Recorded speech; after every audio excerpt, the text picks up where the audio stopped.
It's Tim and Melissa from WNGC. Remember the word Herschel. And listen Monday morning at 7:10 to win a coach-rigged autographed football from Tri-County Chevrolet Olds Royston and 106.1 WNGC Tacoma, Athens, Gainesville. Scott Howard back with you as we get set for Georgia and Tennessee. We had some light rain showers earlier this morning, but the sun trying to break out from behind the clouds right now. The field looks to be in pretty good shape on a cool and breezy day here in Knoxville. Temperature right around 50 degrees. The Bulldog broadcast team says congratulations to sophomore sprinter LaSonia Collins, who is this week's winner of the Chevron Good Citizenship Award. A $1,000 donation will be made to the UGA General Endowment Scholarship Fund in the name of LaSonia Collins of the Georgia track team. So congratulations to her. Want to remind you to take advantage of the JW Marriott special weekend packages this fall. Ask for the Shopper's Delight or the Can't Beat Friday package. Both include full breakfast buffet for two, complimentary parking, and luxury guest rooms. The JW Marriott in Atlanta, connected to Lenox Square across from Phipps Plaza and the Lenox Rapid Rail Station. To reserve your weekend, call 404-262-3344. Fine Host Corporation is the exclusive provider of concession services to the Georgia Athletic Association. They would like to thank the nonprofit groups that provide the outstanding concession service at Sanford Stadium. Your purchase of ice-cold Coca-Cola or red pom-poms during the home games directly benefit the nonprofit organizations of Northeast Georgia. Your concession and merchandise purchases directly benefit the nonprofit organizations of Northeast Georgia. As Tennessee runs out onto the field, splitting the tee. Georgia will be out of the locker room momentarily as the captains walk to midfield for the toss of the coin. Georgia's captains today, Jermaine Phillips, David Jacobs, and Veron Haynes, as the Bulldogs play their first road game of the 2001 season. And as you can hear in the background, there comes Georgia out of the locker room, and the orange-clad crowd here raining boos down upon them as Uga leads the way out of the locker room. We'll have the toss of the coin, and we'll tell you about that after we tell you about this. This broadcast, presented by the authority of the University of Georgia Athletic Association Incorporated, may not be rebroadcast in any form without the express written consent of the University of Georgia Athletic Association Incorporated. Well, they've had the toss of the coin. Tennessee has won the toss, and let's see what their decision will be. They will defer, so Georgia will have the football to start this ball game. Georgia has scored on its first possession in all three games so far. A touchdown against Arkansas State, a field goal against South Carolina, and a touchdown last week against Arkansas. So we'll see here in a few moments if the trend continues for the Georgia Bulldogs on offense. Today's opening kickoff is presented by Lincoln Mercury and your local Lincoln Mercury dealers, proud sponsors of Georgia football. Dogs trying to get a win here for the first time since 1980.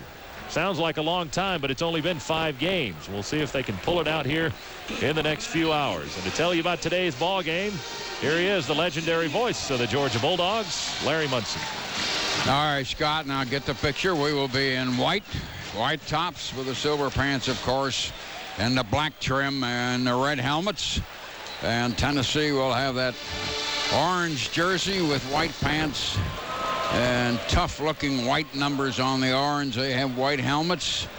Stadium a little slower to fill up today, but all of a sudden now, as you glance around, it is just about full. You are fooled at this stadium because if you see the stairways between the sections, they are painted a white color with a little orange trim, and you think you're looking at empty gaps, but you're not. That's the stairways to the stop.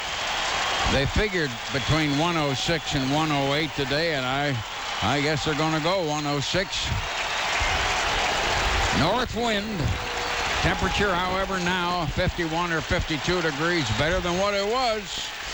Tennessee will be kicking off. Dustin Colquitt, a freshman, will be doing the kickoff. Dogs are going to have Kenny Bailey and Fred Gibson as the deep men. Tennessee and Georgia. Very big ball game in the conference, but only if we win. I say that because an upset would just tear up the league and open doors for some people. So the Vols will kick off. Their band has still not quite managed to get down to that one end zone where they are seated. A lot of noise now. Colquitt coming up to it. Hits a long kick, falling a little short around the 5 to Kenny Bailey to the 15 and the 20. Hit, spinning, twisting to the 26 or 27. Got hit first on the 25. And he got it to wherever they're going to spot it. They haven't spotted it yet. So the Dogs will have the ball. One of the Dog players waved his arm and asked the Georgia people were down in that end to make some noise. All right, David Greene is in a shotgun with 3 receivers. Edwards and Johnson and Gary. Running back Musa Smith. Tennessee's in a 4. David Greene back there blitzing. He throws on the grass, incomplete, over on the left side by the sideline. Tennessee blitzed off a corner and hurried him up a little bit.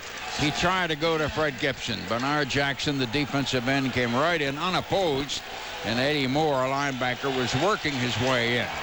Second down. Georgia is on the Tennessee 26. Kurt McGill over the ball. We got 3 receivers. Shotgun again. Snap. David Greene looks, fires. They hit him so hard, incomplete. Out of Terrence Edwards' hands on the 35. Andre Lott hit him so hard he dropped it. He hit him right in the hands, but they knocked it out of him. We're trying to do a no huddle.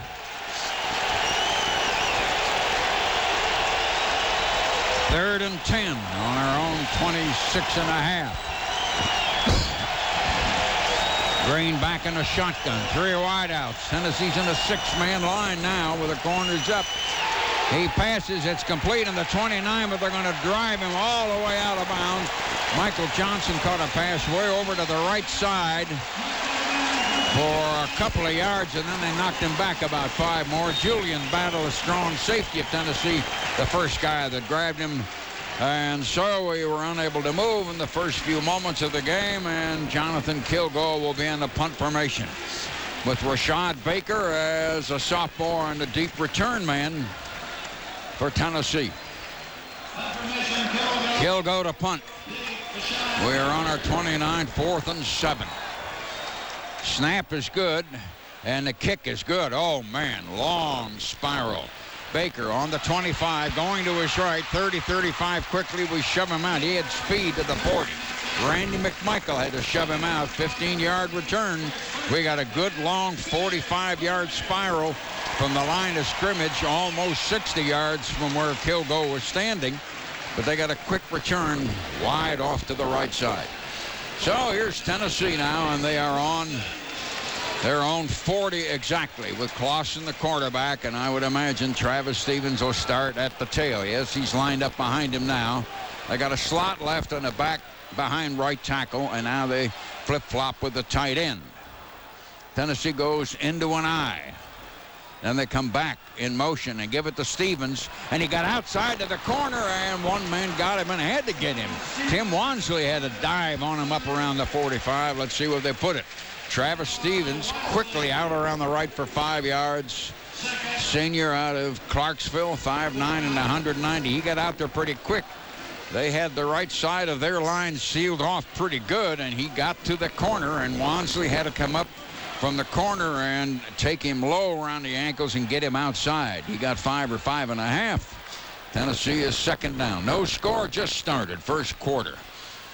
Clausen again to Stevens, jumping in, first down as he crosses a 50. He got 5 more. Went into right guard, was mostly checked around the 48, but then went forward another 3. Jonathan Sullivan hit him. Vieira came up at the safety to hit him. They put it back on our 49.5, but it's a first down. Stevens showed some experience there. He got to that mass of humanity on the right side, and he kind of waited for it to part and stepped his way over the crowd of people and picked up a first down in Georgia territory. Tennessee I slot to the left, bring the slot in motion. They go to him again. There's a hole, Stevens. We closed it as they got across our 43. One of our linebackers, I believe, was spinning him around. David Jacobs grabbed at him. Biera grabbed at him. Boy, he had a hole at his right guard, and he just shot in there. Tennessee normally is extremely deep and loaded with linemen on their roster, and this apparently going to be no difference here. They had 1 or 2 guys out today, but they are moving right down the field now. 2nd and 3. Tennessee on our 42.5. They flop a tight end left to right. Backs are in an eye. Now they run a slot in motion. Who stops dead right behind the quarterback to give it to the tail. He dodges, and he got out there, and the man missed him. 30, 25, 20. He fell down. Travis Stevens off balance for 6 or 7 steps. Jermaine Phillips, who had missed him, was trying to chase him. He had actually staggered him a little bit. Knee hit the ground on the 19.5. And here's Tennessee down already knocking on the door. Or they're really dominating the right side of that offense. Well, actually, the whole line of scrimmage right now, Larry. They're just opening up huge gaping holes, and Stevens is hitting hole after hole as he goes out of the ball game for a moment. But fortunately for Georgia, he lost his balance and stumbled, or else he's in the end zone. Jermaine Phillips took a shot, kind of swung around off his calves of his legs and landed on the ground, but had just enough to stumble him for 7 or 8 more steps. Slot with an eye. Clausen throws. Complete out here in the left flat to Washington. Got to the 10, got to the 7 where we ran him out. Bruce Thornton had to bounce him out there. He just threw it out on the flat to the left side. And from the 19, they went to the 7. Here's Tennessee trying to score real early and quick in their own backyard with this giant crowd behind him. Well, that's scary seeing Kelly Washington out there in the open like that. He looks like a gazelle, and had it not been for the sideline, that was an extra defender for Georgia, or else he might be in the end zone. Now they split a man wide right. They are in an eye. 2 tight ends. Move one to the left and slowly slide back off to the right, and go to Stevens. And somebody from behind the line, young Jonathan Sullivan, got his shoe and wouldn't let him move. Sullivan was about a yard or so behind the line, and Stevens managed to get it back up.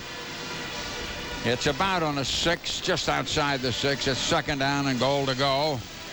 If he gained anything, he gained 4 inches. No score early, but Tennessee is already down here with 1 pass thrown in the flat and everything else right on the ground.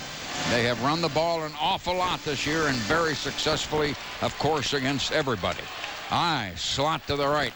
Now they put the tailback in motion. And he goes to the full, and we knocked the fullback Bartholomew down right there, no gain.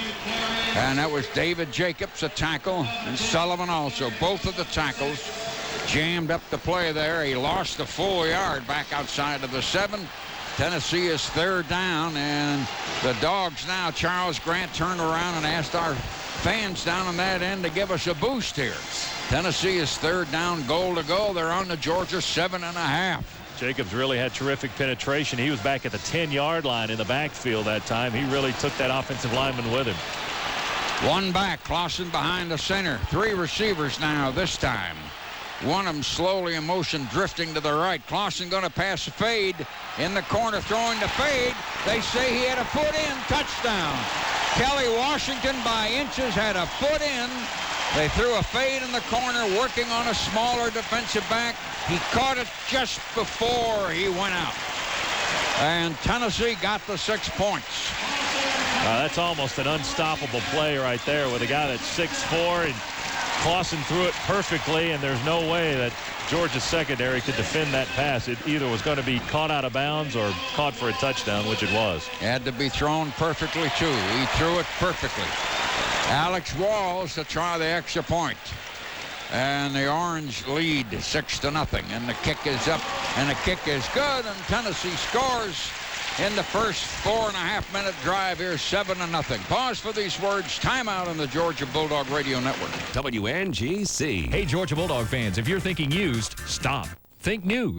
Think Kia Mall of Georgia. It's the grand opening of Georgia's newest and largest Kia store, Kia Mall of Georgia. Check out these grand opening specials. New Rios and Sophias from $89.90, or a new 2002 Sedonia 7-passenger van for $18,995. And don't forget the Kia Sportage as low as $12,990. Don't miss the grand opening celebration at the Kia Mall of Georgia on Georgia Highway 20, 2 miles west of the Mall of Georgia in Buford. It's fall and time for Georgia football. It's also time to have your heating system checked. A poorly tuned system is inefficient and costs you money.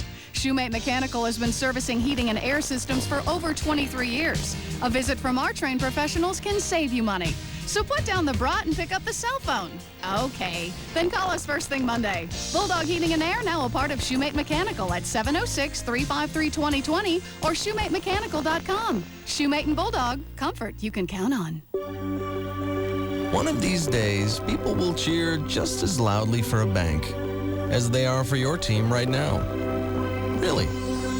At least they will if we have it our way. See, at SunTrust, we know what you want from a bank because we really listen when you say it. And we're doing our very best to give it to you each and every day. So take a time out and ask yourself this: how can SunTrust help you? This is the Georgia Bulldog Station, 106.1 WNGC.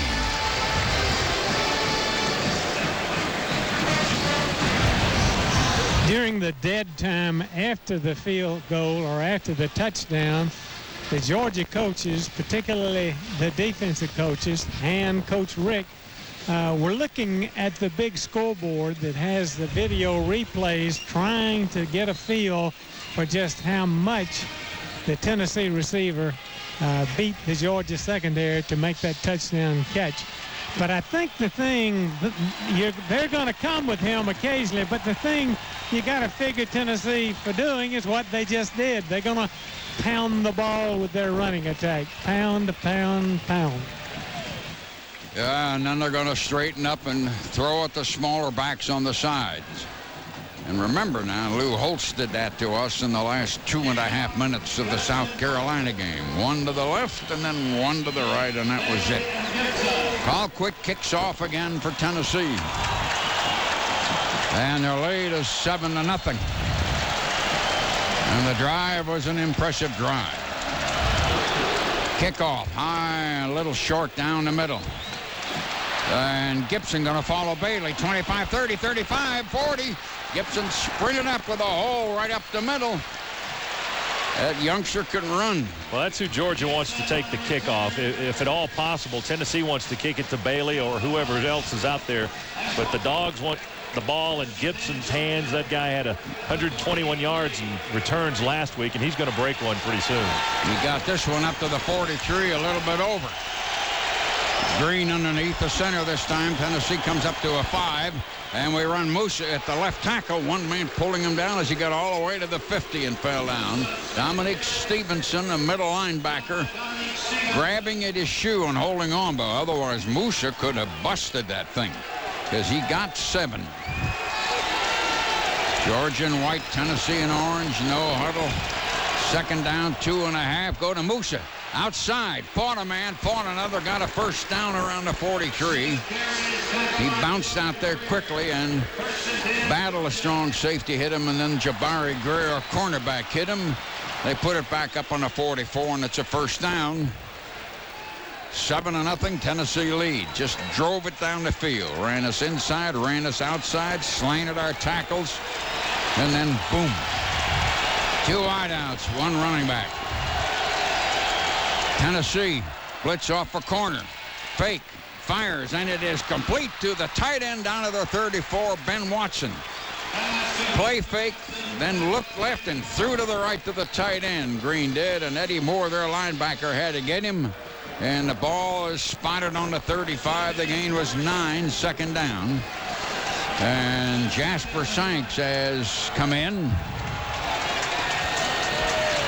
Dogs driving, trailing 7-0.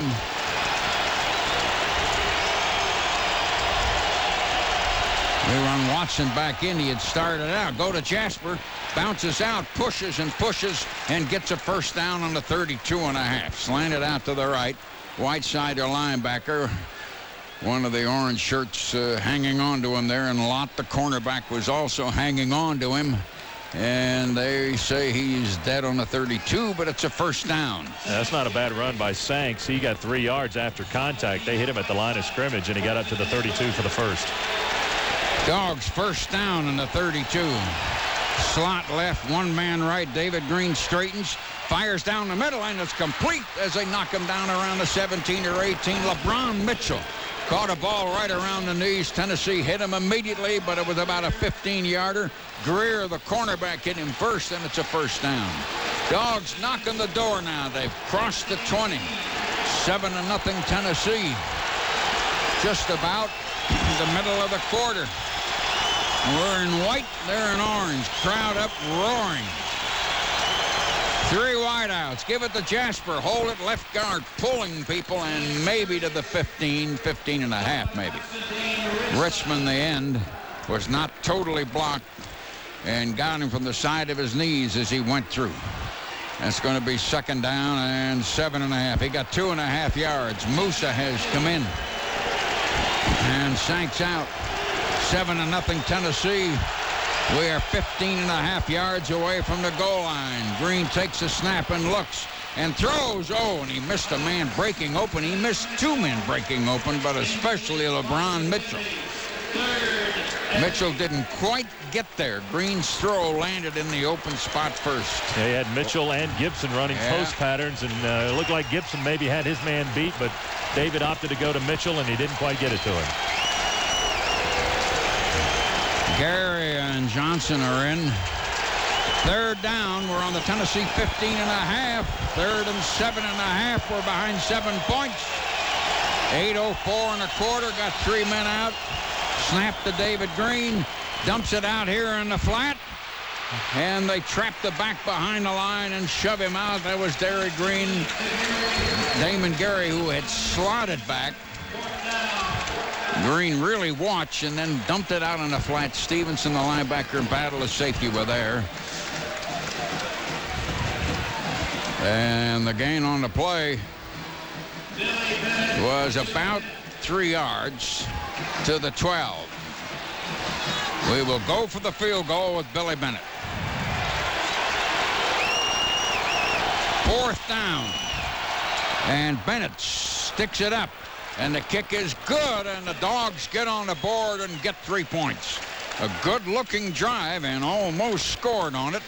And we will be 7-3 here. Timeout. These words on the Georgia Bulldog Radio Network. WNGC. Just because bathing suit weather is over doesn't mean your fitness goals should fall apart. Right now, Ladies First and First Fitness are running startup specials. Buy a 6-month membership and get 6 months free. That's 1 full year of an unlimited sponsorship for only $179. Luke and Mandy want you to know that they've upgraded all 3 fitness clubs. You can't pick a better time to join. Get a 6-month membership and you get 6 months free. Call today or go by Ladies First West Side with Athens Spinning Center, Ladies First East Side with Fit Tan, or First Fitness of Oconee, a co-ed club. And don't forget Ladies First and First Fitness in Winder. Hello, this is Danny Parker, interim president of Truett McConnell College. When you think about college, do you think the opportunity to get your degree has passed you by? At Truett McConnell College, we understand that today's students have many responsibilities. We offer day, evening, and weekend classes that fit into your busy life.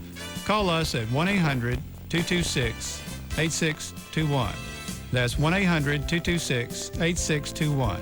Now is the right time, and Truett McConnell College is the right place. Here's something that you might not know. Akins Ford Dodge Jeep Chrysler in Winder is Georgia's largest automobile dealer. 68% of our business comes from repeat and referrals. It might be hard to believe, but straight talk and a huge selection at Akins and Winder really is what makes us tick. Hi, I'm Brad Akins. The prices and models you hear on our radio ads are the same ones you'll find on our lot. No gimmicks, no tricks. We promise you'll be treated well. If not, come see me. I'm here every day, and I will make it right. Shop Akins Ford Dodge Jeep Chrysler on Old Highway 29 in Winder. The crystal clear Georgia Bulldog Station, 106.1 WNGC. Billy Bennett now 7 out of 11 on field goals for the Georgia Bulldogs. A 29-yarder makes it 7-3 Tennessee. The Dogs go 45 yards in 9 plays. They failed to convert on their only 3rd down, so they had to kick, and that's been the concern for Coach Mark Richt and this coaching staff inside the red zone. Georgia again having to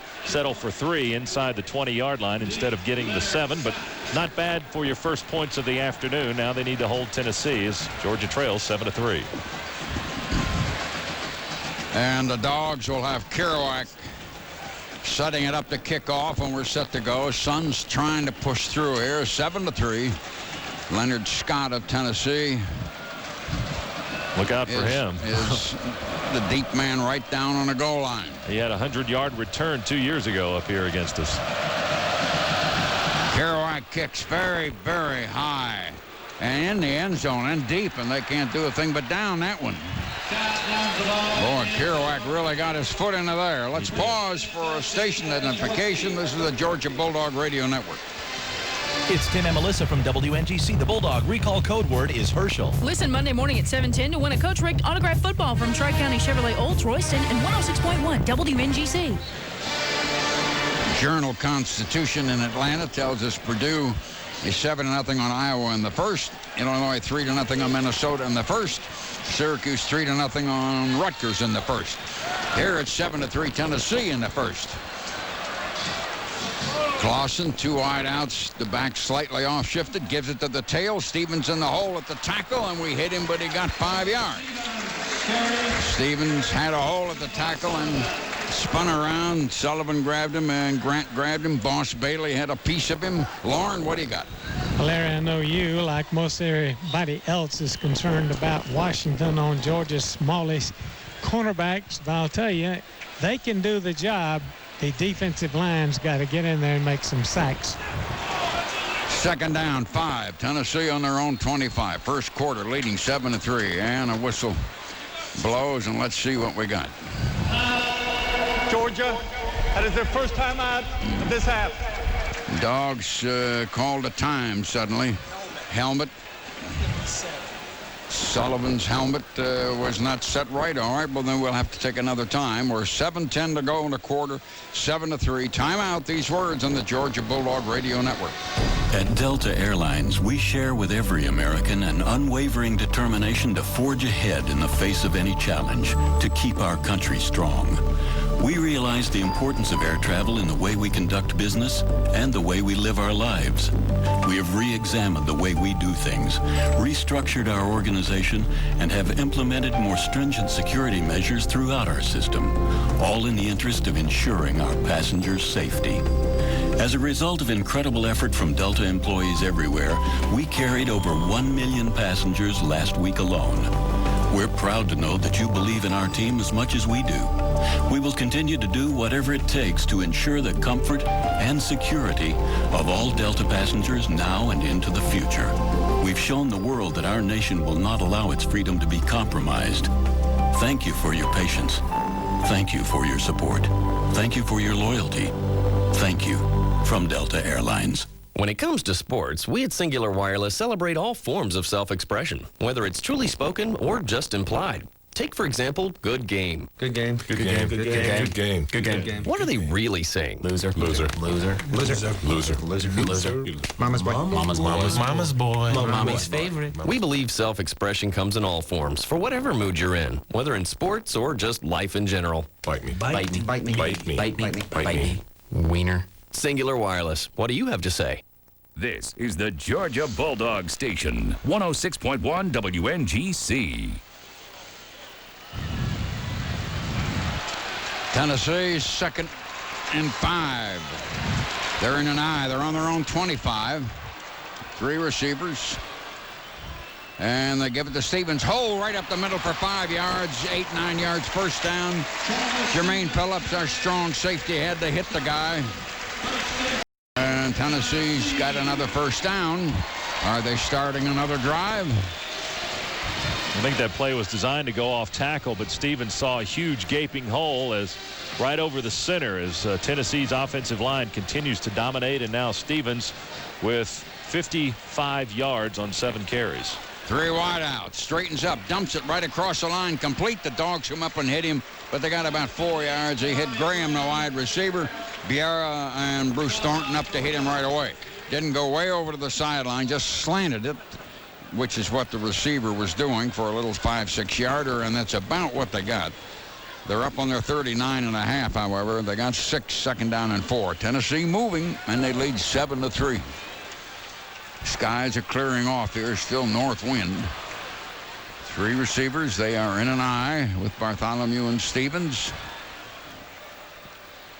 Straightening up and looking, going to throw that fade pattern down the side. He missed him. He went long.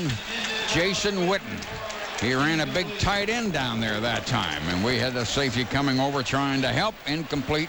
Threw it about 25 yards, crossing our 40 with the ball, but incomplete 3rd down. Tennessee leads 7-3, a little over 6 minutes to go. Well, Clausen had too much on that pass as Witten had beaten the linebacker. Boss Bailey had a looked like a yard or so on him, and Clausen laid it out there too much. Tennessee 3rd down. Only 1 back now. No, Clausen's going back to make a shotgun out of it, and he's got 4 receivers. Snap, straightens, fires right across complete, and we hit him and drove him back. Wansley hit Witten, the tight end, who went across just 4 or 5 yards, caught a ball, then we knocked him back 5 yards. And we have to help up a member of the tackling team because somebody came up slow. And the gain was about 3.5. 4th down. Tennessee didn't get the 1st down. They are in a kicking situation with the ball on the 42.5. And Colquitt, the punter, is in. Snap, no rush. Beautiful high spiral. And going to drop a little short. Fair catch, and Damien Gary fell down trying to catch it. They dropped the flag, they dropped the flag because one of the guys covering didn't realize that wind was going to drop that ball down around our 20 and ran past him just before it settled in there. 38-yard kick. No return, and Damien was really leaning kind of crazily to catch that ball because that north wind got it when he got it up high enough. So he did not give him the necessary, according to the rule book, amount of room to catch it. On the kicking team. Journal Constitution has Navy 6-0 on the Air Force, Miami 7-0 on Troy State, and Virginia Tech 6-0 on West Virginia.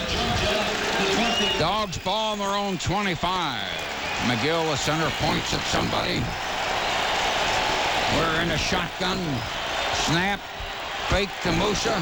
Fires to a wide open tight end, complete, and a 1st down up around the 38. Randy McMichael. Underlot, the cornerback, coming up a moment later. His momentum was carrying him out of bounds, however. Boy, a beautiful play fake by David Greene. He does that so well. And the Tennessee defense, the entire defense just about went with Musa to the left side, and McMichael was wide open. 13 yards, 1st down for the Dogs up on their own 38. David Greene, fake. Back again, right over the middle, intercepted. He overthrew the receiver. Baker of Tennessee sprinting down the right corner. We caught him from behind as he crossed about our 17. Terrence Edwards had to catch him. He overthrew the receiver really long, and Tennessee had a wide open interception down the field. We saved a touchdown with a desperate grab from behind over on the far side of the stadium. And the ball will be on the Georgia 17. And we were moving when Greene overthrew. Tennessee 1st down on the Georgia 17. They're knocking on the door again. 1 back. 2 wideouts. We're up on a 5-man front. Back to throw, looking. Clausen started to run. Then he threw. Touchdown. He was a yard in there. Leonard Scott, the wide receiver, caught a low ball that he curled around his knees. He was open. He was almost squatting down as he caught that ball 1 yard past the goal line. And the kicker, Alex Walls, will come in, and Tennessee leads 13-3. They turn that interception into an immediate touchdown.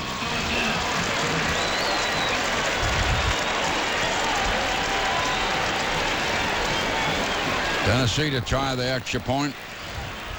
Alex Walls sticks it up, and the kick is good. And the lead is 14-3. SEC timeout here on the Georgia Bulldog Radio Network. Discount Auto Parts presents When Good Parts Go Bad. Today's story, the death of a car battery. I used to be able to get anybody's motor running, get them all charged up and turned on. But after a while, I just couldn't get the juices flowing. Everybody's got their negatives, but I completely lost my spark. When parts go bad, stop by Discount Auto Parts. We've got thousands of parts in every store. Discount Auto Parts, the right part right away. All the people associated with BB&T Bank that I deal with take the approach of, let's see how we can make this work. At BB&T, we're always excited to hear what our clients have to say about us. As soon as you walk in a BB&T bank, you get a smile and you get an offer of assistance. And we're proud to have been named the nation's #1 small business-friendly bank by the U.S. Small Business Administration. I think BB&T believed in us more than anybody else did. BB&T. You can tell we want your business. Member FDIC, Equal Housing Lender. This is Georgia Bulldogs football on 106.1 WNGC. On the pass that was intercepted, you might have thought David Greene threw a poor pass, but actually Tennessee held Terrence Edwards, and Steve Greer had a conniption fit down here, but the official didn't see it. Colquitt, Tennessee will be kicking again. Iowa, Purdue 7-7 in the first quarter. Syracuse leading Rutgers 3-2 in the first quarter, according to the Atlanta Journal-Constitution scoreboard. Tennessee kicking off again. They've been kicking off a lot. It's 14-3.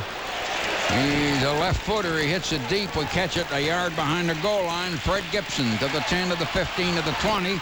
Got out to the left side, and they ran him out up around a 30 or so. He's got good speed. Even counting slowing down and then trying to cut over to the left. He got it out 30 yards, and he was about a full yard behind the goal line when he caught it. He moves. Dogs got the ball again, but we're trailing 14-3.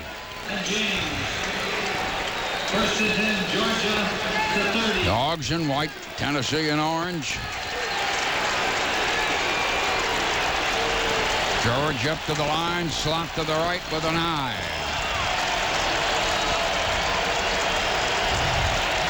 David Greene fakes, stops, looks, throws to a man wide open down the left side. Veron Haynes over the 45 all the way to the 40. We slipped the fullback out in the left flat, and then he suddenly turned on speed. Nobody by him. Campbell, a linebacker, battled a strong safety, had to catch him. And that pass to the fullback took us all the way to the Tennessee 40 just outside. Georgia struck a 30-yarder. First pass to Haynes this season. He might be a quality back out of the backfield. First down, handoff, a hole, and Musa right up the middle for almost, well, about 5. Had a hole that was closing as he burst forward. Moore a tackle. Stevenson, a middle linebacker for Tennessee on the stop. Gain was 5, 2nd and 5. Here we are again, moving again and kind of in the same area of the field. 14-3 Tennessee. David Greene looking, spinning. Musa comes down to the 30 and to the 29. He might have a first down. Good play fake and dropping back, and Musa came off at right tackle. Got 5 or 6. Battle and Campbell got him. Battle a strong safety, and the Dogs will have another first down. And now J.T. Wall is going to come in as a blocker. 2 wideouts. We are in an eye. Tennessee's up there playing a 6-man line. Fake. David Greene got a blocker, goes to the left and throws too high. Incomplete around their 24-yard line across the field. Floating left, trying to throw to a big tight end and threw it too high. He had a tackle that pulled out in front of him, and Alex Jackson managed to block enough to give him time as he sprinted left. 2nd and 10. We're 11 points down, and it's late in the first quarter. We are in an eye. 2 wideouts. Handoff. Musa picking his way. Sanks, rather, picking his way and coming down to about the 24-yard line. He got 5 yards. Georgia with a very crucial third down here. It's 14-3 Tennessee.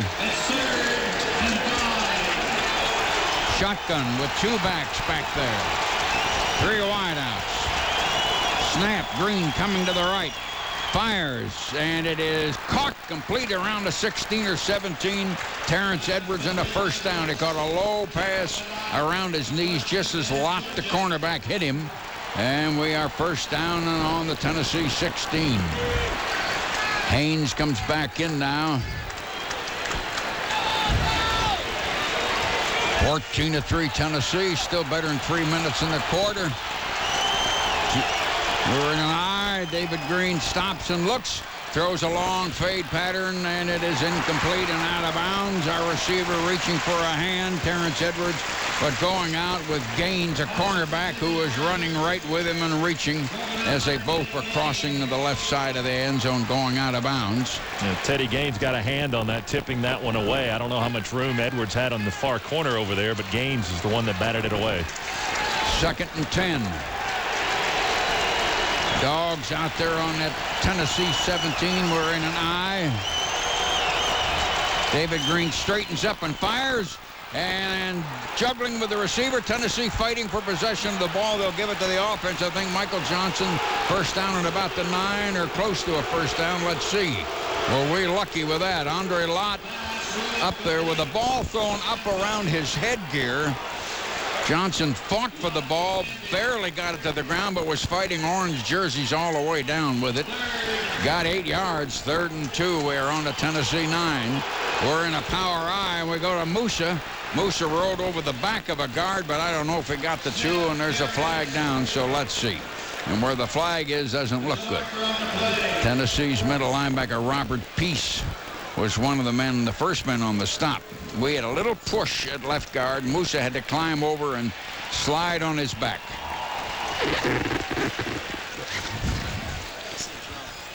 Ball is on no Tennessee 7. The formation was legal. We had 7 men on the line of scrimmage. No foul, they say. Ignore it. So they get the first, or they're going to have to measure? I don't know. Aren't they going to tell us? Ball is on the 7. Is it 3rd and inches? Is that what they're going to do? Yeah. Illinois 10, Minnesota nothing in the first. Virginia Tech 14, West Virginia nothing in the first. And they're going to set it down and take a look at this thing. Short. About 6-7 inches short. 14-3 Tennessee. I hate to tell you this, but we have to score here. Yeah, you got to go for it on 4th down in this situation. We're on to Tennessee 7. We got to push it a foot or less. 4th down. What are they going to try? Power eye with everybody brought in close. Tennessee's in 5-5 setup. And Musa jumped and then fell forward, I think, to the 6th. And let's see where they mark it. One official said he got nothing. I don't think he's getting a good spot. He may have gotten it, but no, he didn't get a spot. His whole body went over the pack, I thought, by the full length of a yard or so. It looked from this angle, he was a lot closer to the 6th than they're giving him, but it's going to be close. No. They're going to measure it. Oh, he didn't get to the 6th. They got a bad spot. Both officials ran and ignored where he went down. And I'm not so sure he didn't get it. Bad spot. According to the officials, we lost 5 inches. They missed it a whole yard. That sounds dumb to say that. A really bad spot.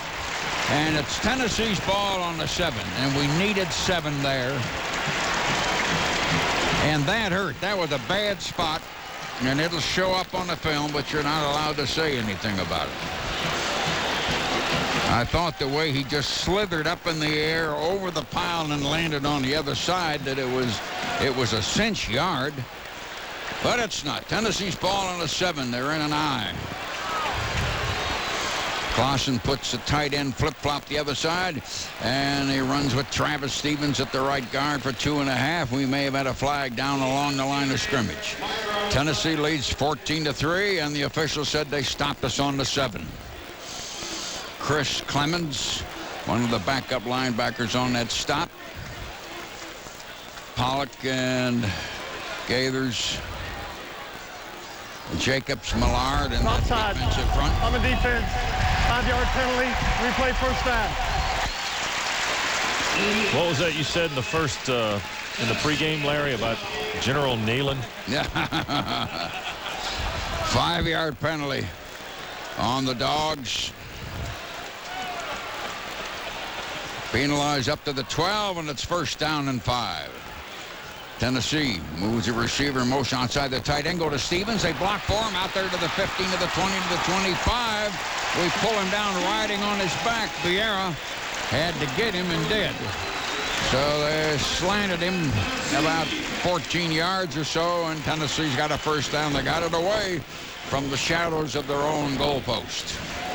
Well, he's having a heck of a day so far. Unofficially 67 yards already in the first quarter on 8 carries. And prior to this season, his only 100-yard effort came in his first start, and that was against Georgia a couple of years ago back in Athens. He had 107 yards that day, and he's on his way to another one today. Tennessee first down just inside their own 25. And they go to Stevens again. There was a hole, but he was tripped as he came through the hole up around the 27 or 28. I've seen 2 of their games, complete tape every play, and they have run against everybody. David Jacobs, the tackle, flipped him. Ball is across the 27-yard line. Little second down, about 7. Tennessee leads 14-3. Boy, the way they spotted that ball really hurt. Oh, it's horrible.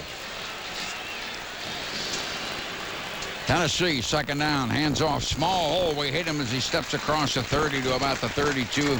Corey Larkins, the number 2 tailback that time. Lauren, what do you got?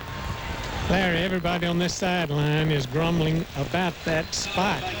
I talked to Neil Callaway, the offensive coordinator, and the line coach, and said, wasn't that a bad spot? You should have seen his reaction. Everybody thinks the officials blew that one badly. Third down and 3. Tennessee with Larkins running in reserve for Stevens at the tail at the moment. They go to him again. He had a blocker, couldn't find him. He bounced outside. One man missed him, another man missed him. Then we hit him around the 29. Charles Grant had to yank him down from behind. The ball is going to be on the 29 and a half, and they may call for a measurement there. That was a nice run by Larkin. He really didn't have anywhere to go, and he got all that yardage on his own and may have picked up the first down as well. If he did, that's an excellent run on his behalf. 14-3, very, very late now in the quarter. First down by 2 or 3 inches.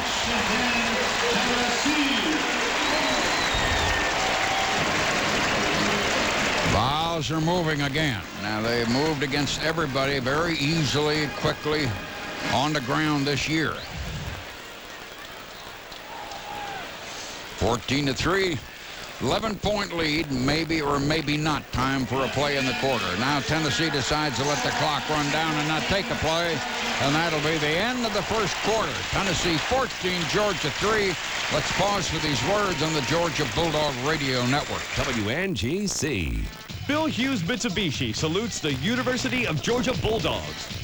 Locally owned and operated, Bill Hughes Mitsubishi is the oldest Mitsubishi dealership in North Georgia.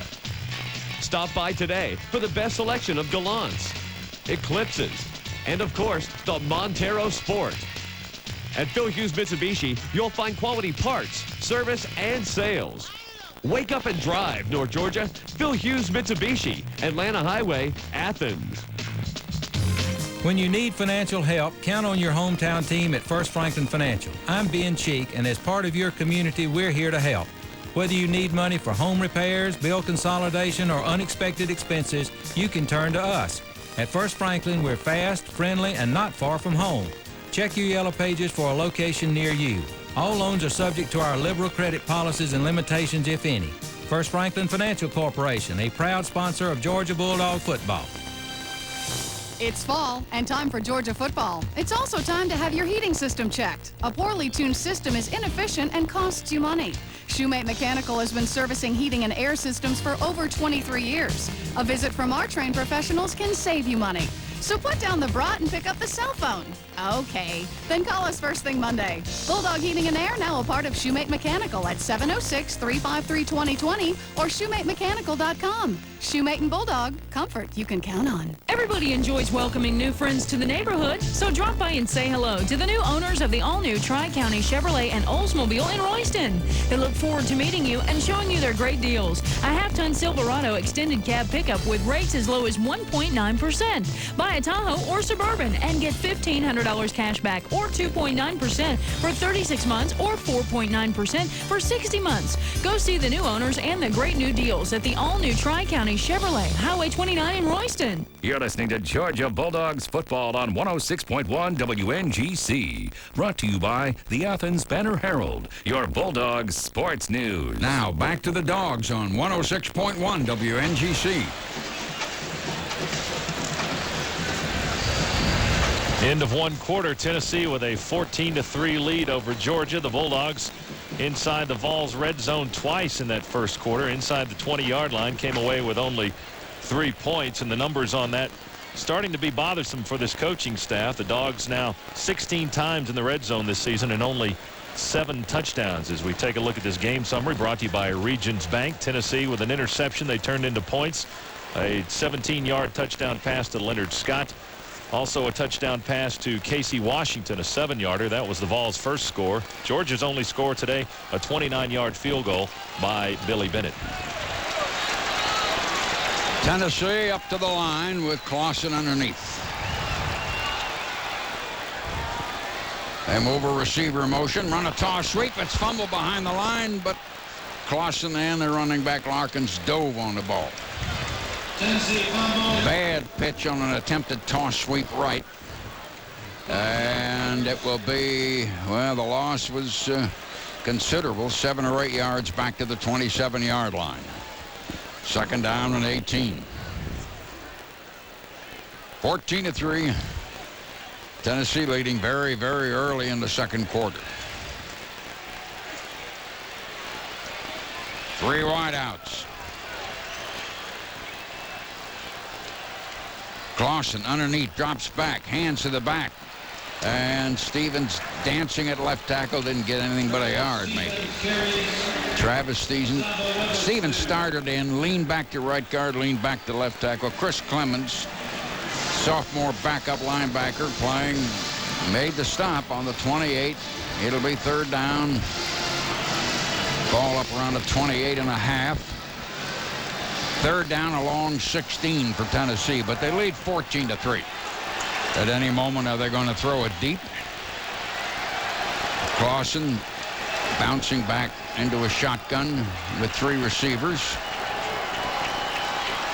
Taking a long count here. Now he's dropping back to throw, and he's going to throw a long fade pattern. Incomplete. They went for Thornton, and they ran Leonard Scott down that right side. They try to hit him with a long deep thing. You could smell the deep pass coming up. And it'll be fourth down for Tennessee. If he gets his foot into it pretty good here, we are going to see a long punt. Dustin Colquitt, a freshman, will be kicking. Dogs have loaded up the line on him, but we're trying to set up a return, actually. Kick is not real high. Damian Gary on the 29, 35, 40. Hey, up the middle, 50, 45. Dance the man, 40, 35. Another dives and misses. There he goes, Damian Gary.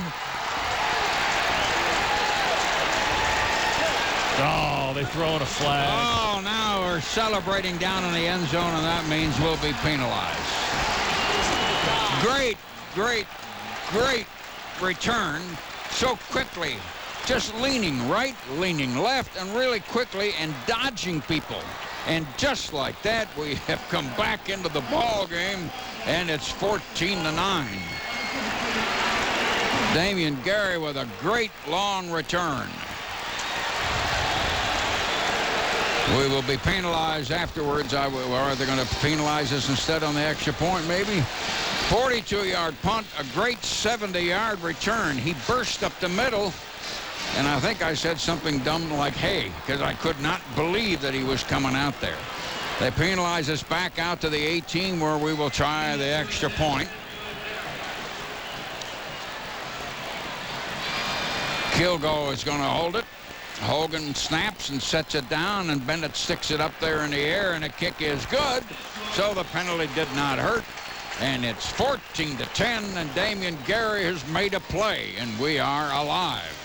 Timeout. Pause for these words on the Georgia Bulldog Radio Network. WNGC. Why buy a new car right now from Oot Chevrolet? Because if you wait too long, you'll miss 0% financing and rebates as high as $2,500. Now through October 31st at Oot Chevrolet, you can get financing as low as 0% and rebates as high as $2,500 on favorites like Cavaliers, Malibus, Monte Carlos, Impalas, and Camaros. Buy now and save more at Oot Chevrolet on Highway 8 in Winder, serving Northeast Georgia for over 60 years. Finance rate may vary according to model. Chevrolet will be there. Oh, what a hit. We thought you might like to know. Ooh, that had to hurt. That St. Mary's Hospital is the official healthcare provider.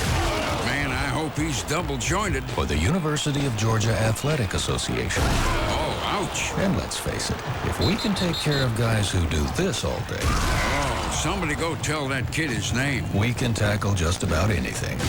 St. Mary's. Oh, my. Break out the smelling salts. It feels better here.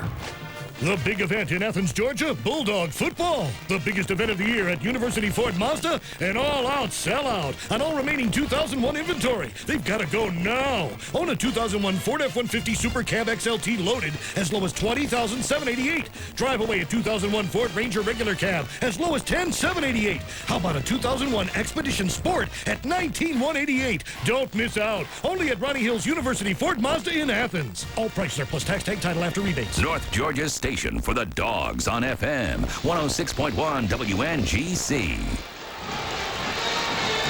Just watching Damian Gary return punch this season, you kind of had to think he was going to break one sooner or later, and he did just a few moments ago. A 70-yard punt return for a touchdown, the first return punt for a touchdown by a Georgia player since 1993 when Chris McCraney did it against Texas Tech, a 45-yarder that day. This one a 70-yarder to put Georgia right back in the thick of things. They trail 14-10. Kerouac will kick off. Leonard Scott is a man in the middle for Tennessee with two backs up short up on the 15. 14-10. Long sailing kickoff. Scott's 4 yards deep and decides to down it, and they do not return it. Lauren, what do you got? A lot of smiles down here on the sideline. One of the biggest smiles belongs to John Eason, the receiver coach. Although that was a defensive home run, he knows that Damian Gary can help the receivers, can help the offense. So John Eason probably happier than anybody on this sideline unless it's Damian Gary. Tennessee now up to the line on their own 20. First down. Got 80 yards to go. They lead 14-10. Our corner has come up. We have 5 on the line. They got a man in motion and a toss sweep. And coming outside, Stevens, and our defense mobs him on the other side of the 20. Charles Grant primarily playing that ball very well. Clemens had come across. We got a man slow to get up. Vieira getting up slow. Yes, he is. Shoulder, I'm afraid. Yeah, it is. His right shoulder. We don't need that. We got enough guys hurt on defense. Just an ungodly number. And Kentel Curry, the youngster from Toccoa, will have to come in. Ball back on the other side of the 19. Second down, 11 and a half. They're in an eye with a slot out to the right. Clausen underneath, straightens up, fires, complete over in the right flat on the 22. We hit him on the 25. That was Kelly Washington. And Tennessee is going to be about 3rd and 5 here. Pause for station identification on the Georgia Bulldog Radio Network. It's Tim and Melissa from WNGC. Remember the word Herschel. And listen Monday morning at 7:10 to win a Coach Rick autographed football from Tri-County Chevrolet Olds Royston and 106.1 WNGC Toccoa, Athens, Gainesville. Tennessee on their own 25, 3rd down, 5. They're in an eye. They got 3 wideouts. Clausen looking at things. Now he drops back to pass. He's coming out here to the right. Ain't going to run. 25. As we hit him, he fumbled the ball around the 27 or 8, but apparently was out of bounds. He was coming out. We cracked him as he went out of bounds, and that fumble bouncing. Boss Bailey was there. There was 3 or 4 white shirts. And the officials will mark it where. And they're going to bring it back out around the 26-yard line. He only got about a yard. It's 4th down, a short 4 for Tennessee, and Colquitt will be punting. Yeah, I think they marked it out of bounds before he fumbled, and on that play, that right tackle for Tennessee holding Charles Grant big time. I saw it as it came around. If he gets it up in the air, he's going to boot one. 4th down, a short 4. Low spiral. Hits on the 36 on a bounce. Damian Gary takes it, got one block, pulled through to the 42 or 3, and that's all. Tennessee really leery with him now. 14-10. We're in a ball game in the middle of the second quarter. Timeout. These words on the Georgia Bulldog Radio Network. This is a story about Kurt, the water boy for a local sports team. How are you? Last year, instead of filling up the coolers with an icy cold sports drink, Kurt instead used piping hot minestrone. Things went great until we won the playoffs and they dumped it over the coach's head. Kurt is an example that you don't have to know sports to play the games of the Georgia Lottery. You just gotta like to have fun. I learned my lesson. Next time it's split pea. With the Georgia Lottery's games, anyone can have fun. Play today. Can a bank help you catch the spirit of the Southeastern Conference? It can if it's Regions and Morgan Keegan. Because throughout the Southeast, you'll find more than 680 convenient locations, providing greater service to our customers. So whether your team is just going for bragging rights or a shot at the national title, only one financial team has the strength to be there with you. Regions and Morgan Keegan, official sponsor of the SEC Championship Program. It may be a long ride to the top of the SEC, but at least now it can be a smoother one. Introducing the all-new 2002 Ford Explorer. The newest addition to the most complete lineup of SUVs on the planet is completely redesigned with independent rear suspension for a smoother, more controlled ride. With an optional third-row fold-down seat, you'll find enough cargo space for all your tailgating needs. And they're available in several different colors, including, of course, black, red, and white. See your neighborhood Ford dealer and test drive the all-new Ford Explorer. Go Dogs! Today's best country and all your favorites, plus the Bulldogs on 106.1 WNGC. It's funny how Joel Williams can just make me talk by pointing at me. He's the puppeteer. 44-yard line is where Georgia will start, and in a good field position, a short field for the Georgia offense right now as they are in this ball game. 14-10 thanks to that dynamic punt return by Damian Gary a few moments ago. We're on our own 44. Tennessee fans up with a roar as we come up to the line. 2 wideouts, but only one of them is really split out way off to the left. Mitchell on the right is in short. Fake. Back to throw. Down the middle of the tight end. Complete. And they hit him on the 36. Baker, the free safety, hit Randy McMichael, who hung on. He had a vicious hit laid on him, and they put it down to the Tennessee 37. David Greene threaded the needle there, 17, 18 yards, and the Dogs got a first down on the Tennessee 37. We are trying to come down the field on these guys, and we trail only 14-10 thanks to Damian Gary. We're in an eye, 2 wideouts, and we give it to the tail. Here comes Musa outside dancing, driving, not quite to the 30 where they hit him. He got about 6.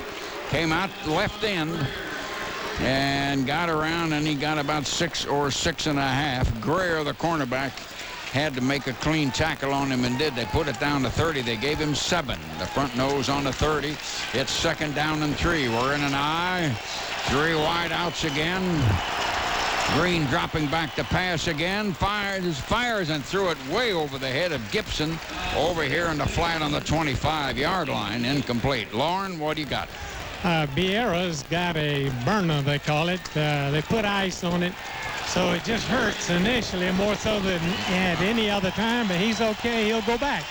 3 wideouts. That's good news. We're in an eye. 3rd down 3 on the Tennessee 30. Oh, and Tennessee's way coming across the line, but did we draw them off? We never even got the snap. They finally knocked our center backwards and knocked our quarterback down, a couple of guys. Let's see what we got here. Here offside on the defense. 5-yard penalty. First down. Well, that'll give us a first down. But But, Mr. Official, you can never make up for what you did on that spot down there on the 7-yard line. First down, Dogs on the Tennessee 25. 14-10, Tennessee leading. Georgia breaking 2 men out. 1 wide, 1 short. Tennessee's in a 5-man front because the corner's up. David Greene back to pass. Right down the middle, and a one-handed grab by Randy McMichael as 2 men hit him on the 6 or 7. Whiteside and Baker, a linebacker and a free safety, hitting him, but he had his hand out front, reaching. He was in the air. McMichael caught a great one-handed pass. Goal to go, a completed pass down just outside of the 7. Dogs knocking the door, 6-man line, and we tried to run, and we couldn't move. Musa could never get to the line. They knocked him down 2 yards, 2.5 yards back behind the line. Tennessee just blew up the middle and shoved us backwards. Hainsworth, the defensive tackle, and Veal, the defensive end. And from the 7.5, Sanks has come in. We're back out on the 10. 14-10. If something happens here, guess what the score could possibly be? And the whistle blows just as we were going to go. A couple of flags down. Let's see what we got. We got 1 back on one side of the field. We got 1 right back in the middle. Dead ball. False start. False start. Offensive line. On us. 5-yard penalty. Well, Full second half. We just penalize ourselves back to the 15-yard line. Man, you're first down and there's 7, and you're keyed up higher than a kite. First, they drive the middle of your line back, and then we make a penalty, and now we're 2nd down and 15 for a touchdown. 2 or 3 changes in there. 14-10 Tennessee, 9:33 to go. Gary and Edwards come wide out to the right. The kid Gibson has come out to the left. Dogs want to call time. The tight end came out, said something to Gibson. McMichael came out to call time with him. Dogs call time, and so do we. Pause for these words on the Georgia Bulldog Radio Network. Baby backs. Is there anything better than a rack of tender, delicious baby back ribs? At Sonny's, we do baby backs right. We smoke them over a hardwood fire, grill them to perfection, then serve them up at a price you can afford every day of the week. Try them once, and you'll say nobody does baby backs better than Sonny's. Yummy. If you're a Dogs fan, you understand the importance of a good safety. It's a position that's crucial to any good defense. But Georgia Power would like to remind you about a safety strategy that's even more important: staying away from power lines. That's why Georgia Power offers electric safety programs. So remember, stay away from power lines. After all, this safety can save more than a game. It could save your life. Georgia Power, a Southern company.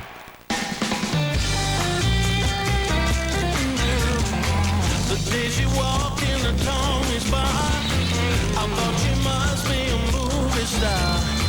She seemed to glow like a neon light. She said, hey, bartender, make it a Bud Light. Make it a Bud Light. Make it a Bud Light. Make it a Bud Light. Make it a Bud Light. Make it a Bud Light. Bud Light Beer, Anheuser-Busch, St. Louis, Missouri. A better variety of country favorites and the Georgia Bulldogs. This is 106.1 WNGC. 9:24 to go in the half, 14-10. Atlanta Journal-Constitution scoreboard. It's got Virginia Tech 21, West Virginia nothing in the second. And they have Maryland 7, Virginia nothing in the second. Tennessee fans starting to chant defense. Randy McMichael made quite a grab under coverage with one hand. Up in the air, sprawled out. Dogs. 3 receivers, 1 back with him. Now he run that back out there in motion. David Greene looks, throws a little inside screen, touchdown right up the middle of Fred Gibson. Yes, we sir. cleared it out, and we ran a little tunnel screen up in there, really not a screen. They slanted him right across the middle. A little slant over the middle, David Greene. We put Damon Gary in motion out to the right, and then we slanted it to Gibson right in there. They blitzed 3 linebackers, Hondo points at me. From their 4-3 setup, 3 guys tried to come in. Well, 16-14. Do you remember that game?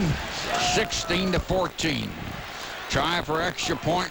Billy Bennett going to stick it up in the air, and the kick is good. And timeout here. The Dogs are leading 17-14. Let's take a quick SEC timeout here on the Georgia Bulldog Radio Network. For today's busy families, life revolves around the kitchen. That's why you need to shop Larry's Easy Pay in Winder and see the new designs of Whirlpool refrigerators, microwaves, and dishwashers. The new Conquest refrigerator and Power Scour dishwasher provide convenient time-saving features. Larry's Easy Pay is the only authorized Whirlpool and KitchenAid dealer in Athens and Winder. Larry's Easy Pay, where you'll find financing available, plus free setup and delivery. Since 1948, Larry's Easy Pay, 16 East Candler Street in Winder. Our customers come first at First Franklin Financial. I'm Ben Cheek, and for more than 50 years, our investment center in Toccoa, Georgia, has been committed to providing financial services to our friends and neighbors. We offer savings plans with or without check writing options, as well as variable rate subordinated debentures. Our investment center is located at 213 East Tugelo in Toccoa, or call them toll-free at 1-800-282-0709. Offer made only by prospectus. First Franklin Financial Corporation, a proud sponsor of Georgia Bulldog football. The official Georgia Bulldog station, 106.1 WNGC.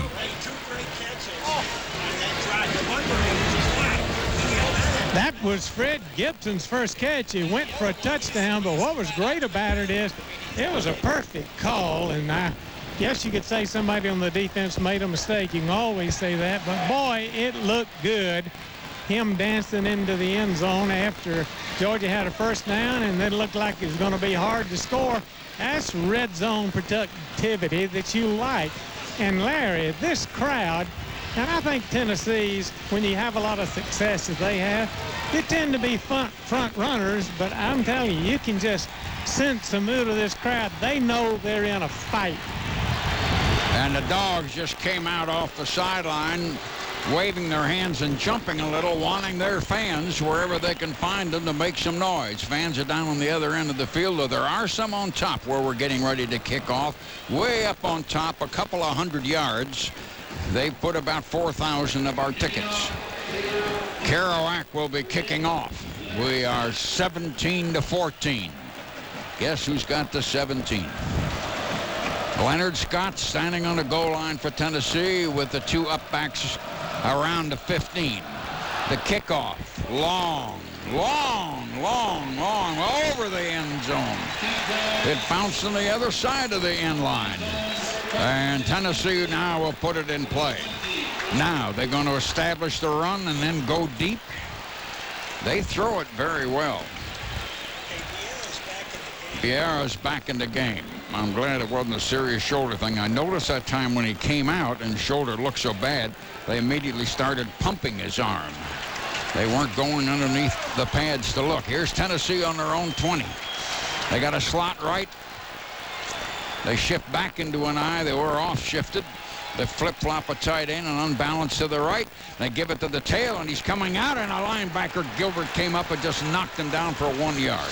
Travis Stevens trying to come out, and Gilbert got him. He maybe only got a foot. Dogs with a 17-14 lead at 8:59. It has become a clear, cold day here, though not totally clear. Still have some clouds, but boy, compared to this morning. Second down. The orange shirts come up to the ball at 17-14. Slot wide out left this time with that I. Now the slot moves in motion and slows down, and Tennessee goes to that tail, and he bursts out there. Stevens, 35-40. He outruns one of us, 50, 45, 40, 35, 30. We might ham him in, but it's all the way down to our 16. Great run. Vieira had to save Travis Stevens all the way down to about the 15 or 16 yard line. Just suddenly like that, the guy goes 60-some yards. And here's Tennessee knocking on the door and about to get that lead back. Great run. He burst through on a quick hitter and then cut immediately to the right and outran some people. Tennessee first down. They're on the Georgia 16. Tennessee now knocks on that door. One receiver out wide left. They got an eye. And now they might want to call time. Clausen starts walking over toward the Tennessee bench, and they're going to call time here in the middle of this quarter. Well, actually better than the middle, 8:24.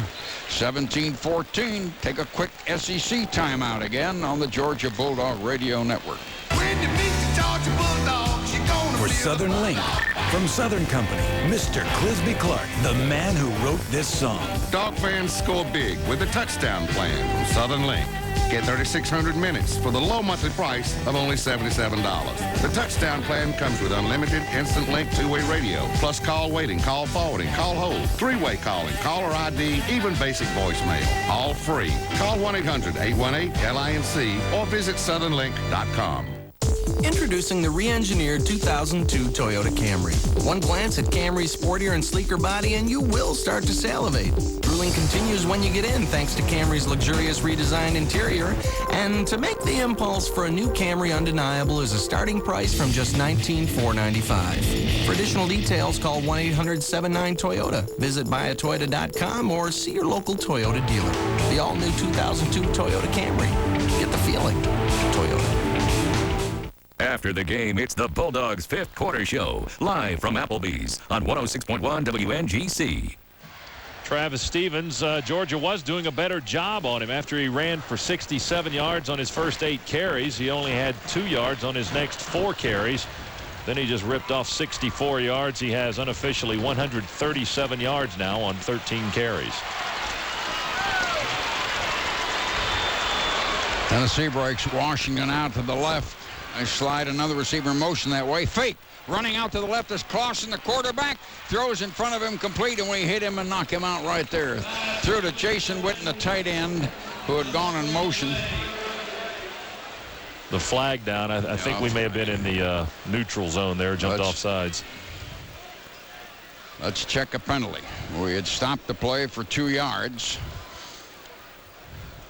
This is the end of the field where we have not had offside. Great luck. On the defense, 5 yards, go first down. 5-yard penalty on the Dogs. That takes it back down to the 11, and Tennessee becomes first down and only 5. 17-14, Georgia leading with 8:17. First and 5 at the 11. Vols up to the line. One man wide out there left. Clausen looks at it. Goes to the tailback. We hit him on the line and hang on this time, and down he goes with nothing. David Jacobs primarily making a play on Corey Larkins, the number 2 running back. Ball will be set on about the 11-yard line. Leave it second down and 5. Larkins out. Travis Stevens back in, their number 1 running back. He might be leading the whole conference in yardage now. Tennessee I. One receiver out to the right. One on the left starts in motion. They go to the tail, and he jumps in. We hit him. He got over the 10, kind of jumping. We hit him on about the 8 or the 9. David Jacobs met him head on. Travis Stevens didn't get a lot on the play, but he probably got maybe 3 to the 9. And got it a little bit inside of the 9. Tennessee now will be 3rd and 3. 17-14, Georgia leading 7-10. If you went away and came back, Damian Gary ran a punt return 70 yards and got us back into thing, and then we drove it. Paid attendance 107,592. The 10th largest crowd here in Neyland Stadium. 3rd down, a short 3. Man in motion with 2 wide outs. Clausen back to pass. Fires a bullet, and it's incomplete. Intended for Witten, the tight end, and Tony Gilbert, the linebacker, primarily covering him right there. And Tennessee now may have to go 4th down and a short 3. And they are sitting inside of our 9, and they are 3 points behind. Alex Walls may come in and try a field goal to tie this thing up. 6:45. That's quite a bit of time to go here in the half. 17-14. Alex Walls going to try the field goal from the 15.5-yard line. The kick is up there, and the kick is good. And we're all tied up. 17-17. Another quick SEC timeout here on the Georgia Bulldogs Radio Network. Truett McConnell College is about life, and life is about balance. Hi, this is Danny Parker, interim president of Truett McConnell College. Let our staff and faculty help you find your balance academically, intellectually, and spiritually. Call Truett McConnell College at 1-800-226-8621. That's 1-800-226-8621. Experience life at Truett McConnell College. It's fall and time for Georgia football. It's also time to have your heating system checked. A poorly tuned system is inefficient and costs you money. Shoemate Mechanical has been servicing heating and air systems for over 23 years. A visit from our trained professionals can save you money. So put down the brat and pick up the cell phone. Okay, then call us first thing Monday. Bulldog Heating and Air, now a part of Shoemate Mechanical at 706-353-2020 or shoematemechanical.com. Shoemate and Bulldog, comfort you can count on. North Georgia Station for the Dogs, 106.1 WNGC.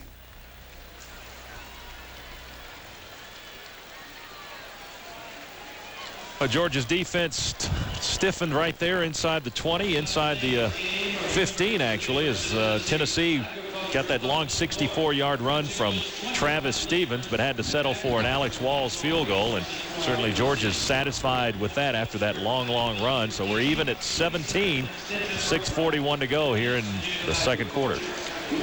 Colquitt of Tennessee will be trying the kickoff, and we are going to put Gibson and Bailey back there again.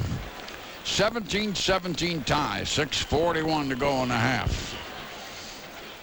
As Tennessee breaks out from the huddle and then spreads across the field, and the officials let everybody go. Now Bailey and Gibson on our receiving end switch sides as they face the north wind, and the wind just blew the ball off the tee. Big enclosed stadium, but wind is coming through the tunnels and wind is swirling in here. When we try and step out of this booth, you can hardly hold on the door. The wind is trying to yank at it.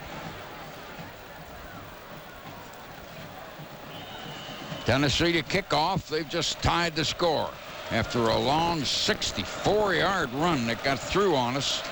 Set them up. Well, the wind just blew that ball down off the tee again, and Tennessee now may have to hold the ball. Journal-Constitution scoreboard: Maryland 10, Virginia 6 in the second quarter.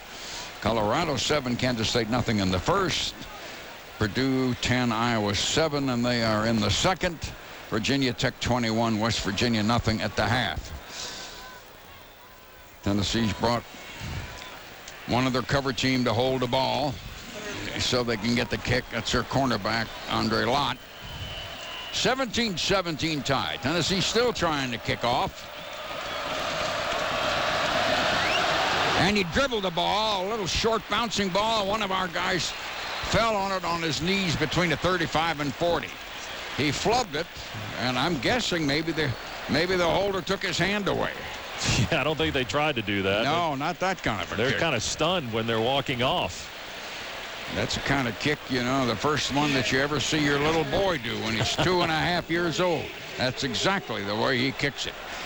Dogs first down on their own 38 as Tennessee dribbled the ball. David Greene underneath. We have two wideouts. Tennessee's got a man up in the corner for a 5-man line. Green's going to throw a pass. And great leaping, dropped the ball. We had a leaping catch on their 40 by Fred Gibson, and he couldn't hang on as he landed on his back. Lott, the cornerback, fighting for it. He really made a great adjustment on the ball, Larry, but just couldn't hang on as he fell to the ground and dropped it when he hit the ground. Boy, he really got up in the air. We went down the right sideline to Gibson. Now we change the receivers. Tennessee playing a 5-2. And a quick handoff, and we try to run the tail in there, and we can't go anywhere. David Greene handed off to Musa, who tried to go up in the middle, but Moore and Henderson in the middle of that defensive line jammed him up in there. It's going to be third down. 17-17 tie, so we're going to run Sanks in there. Take Musa out. Better watch the play clock, you guys. Dogs are on their own 38. Crowd up roaring, trying to bother us now. They're down and 10. We are in a shotgun. Snap to David Greene. Looking, in trouble. Threw it on the flat, complete to Sanks in front of him and couldn't get anything, maybe a yard. Burnett, the outside linebacker, came up. Sanks caught a ball out on the flat. Could never get untracked. And they knocked him down in the 37. So we lost almost a yard on the play, actually. And we go to a punt formation, 4th down. Jonathan Kilgo in. And they have Rashad Baker as the deep man. Dogs will have to punt away. 5 minutes to go here in a half. 17-17 tie. Snap is good. They're rushing the kicker. Got a good spiral into the wind. Hits on the 9, bounces on the 5, and we could not get there in time to save it. 67-yard hard spiral and a low one at that, but it got into the Tennessee end zone. Let's pause for station identification here on the Georgia Bulldogs Radio Network. It's Tim and Melissa from WNGC. The Bulldog recall code word is Herschel. Listen Monday morning at 7:10 to win a Coach Rick autographed football from Tri-County Chevrolet Olds, Royston, and 106.1 WNGC. Tennessee up to the line on the 20. 17-17 tie, 4:58 in the half. One back. 2 wide outs. Back to throw Clausen. Out in the flat. It is complete. A linebacker grabs Bartholomew there. It's Boss Bailey grabbing Bartholomew, the fullback, who took a pass, dumped out on the right flat, got a couple of yards. And it'll be 2nd down and 8. Lauren, what do you got? I just talked to the Tennessee manager. He said that kickoff a moment ago was not intended. Apparently, and I think you all figured this out, the holder took his hand away a little too quick, and the wind blew the ball enough to where it was not a good kick. 2nd down and 8, Tennessee. They only got 2 yards on that, but they're on their own 22. They're in the I, and they go to the I back, and Stevens at left tackle for 2.5, almost 3. Atlanta Journal-Constitution scoreboard, Tech 7 and Duke nothing in the first quarter. Jacobs are tackled. Charles Grant, our defensive right end on the play, stopping it. Tennessee's 3rd and 5 on their own 25. 17-17 tie, 3:54 to go here in a half. Tennessee up to the line. 4 receivers now. They go to a shotgun. They need 5 yards on 3rd down. Snap. Clausen straightens up and throws right in the middle of the zone, complete. And up to the 46. Kelly Washington caught a ball on the knees and was juggling it a little, trying to run. Gilbert, the linebacker, came up to hit him.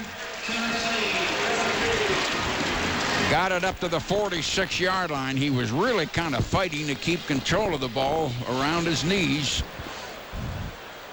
Never could straighten up clean and start a run after catching the ball because it was thrown on his knees. It's not going to be easy to cover him with linebackers. We had Chris Clemens on him to begin with, and Tony Gilbert tried to get over, and Jermaine Phillips did too, but no one did. 1st down, Tennessee up on the 46 on 3rd and 5. They went for 20. Now they got a 1st down. They give it to the tailback, Stevens, and the right side of our line just threw him back. Travis Stevens, there was no hole. Grant was one of the men there. Boss Bailey, the linebacker, was also in on the stop. They may have lost a half a yard on that play. They did. They put it back in the 45. They become 2nd down and a full 10. 17-17 tie. Tennessee on the 45 up to the line. Break 2 men out.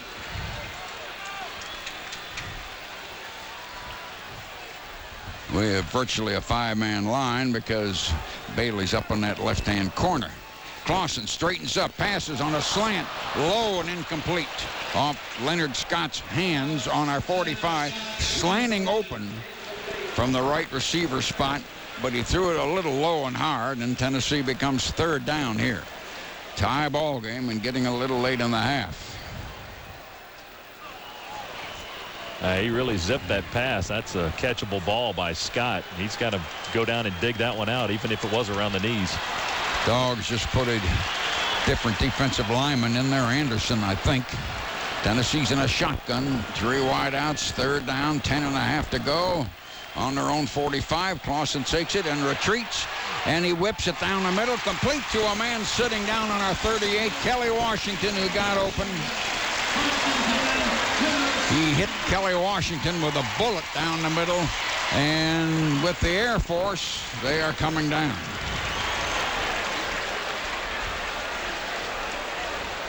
Tennessee 1st down. They're on our 38. South Carolina 7, Kentucky nothing in the 1st quarter. 1st down, Tennessee trying to keep the drive going late in the half. A couple minutes now. Clausen back, firing, incomplete over to the left. Had 2 receivers there, one on our 35, one on our 28, but both headed out. Washington and Witten. Adrien had a pretty good rush on him on that play. Bruce Adrien off the line. And now we're going to run Veal back in the defensive line as Sullivan comes out. Tennessee outside of our 38, 2nd down and 10. We are in a tie ball game, 17-17 with 2:01 to go in the half.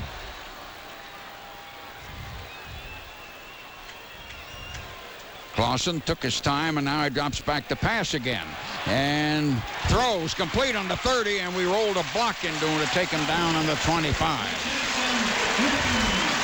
Jason Witten, the big tight end. Tim Wansley threw a block at his feet to take him down. They got about 12, 13 yards in the 1st down, and now they've come down to the Dogs' 25.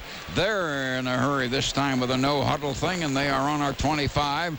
They're in their 2-minute offense with 1:50 in the clock running. Clausen takes it again, back to throw. Fire, and he caught it, stepping out. No, they say out of bounds on our 16. Crowd didn't like it. Kelly Washington. Wansley with him. He turned around to catch it. He protected the area and the ball with his body. We couldn't get to the ball, but he was a little bit outside, they say. And now we have a flag, too. Flag back at the line of scrimmage. Crowd just saw what? Are they booing because they saw the playback? Yeah, they saw the replay, which... They thought he had his feet in? I don't know if he was juggling it or not. He couldn't see it where they had possession of it, but his feet did look in. During the pass, holding on the offense. Holding. 10 yards from the previous spot. Sweet. 1st down. 10-yard penalty back to the 35, which would have negated the play at any rate. That's salt in the wound right there. 1:44 to go here. In the half, 17-17 tie, and that sun keeps fighting to come out. Tennessee 3 receivers, 1 back outside the right end and 1 running back. Clausen retreating to pass again. Throws a little screen over on the left side. 1 man threw a block at him again, and that's Wansley again. Troy Fleming going down. He just threw his body at his feet and rolled him down. Ball on the Georgia 31.5.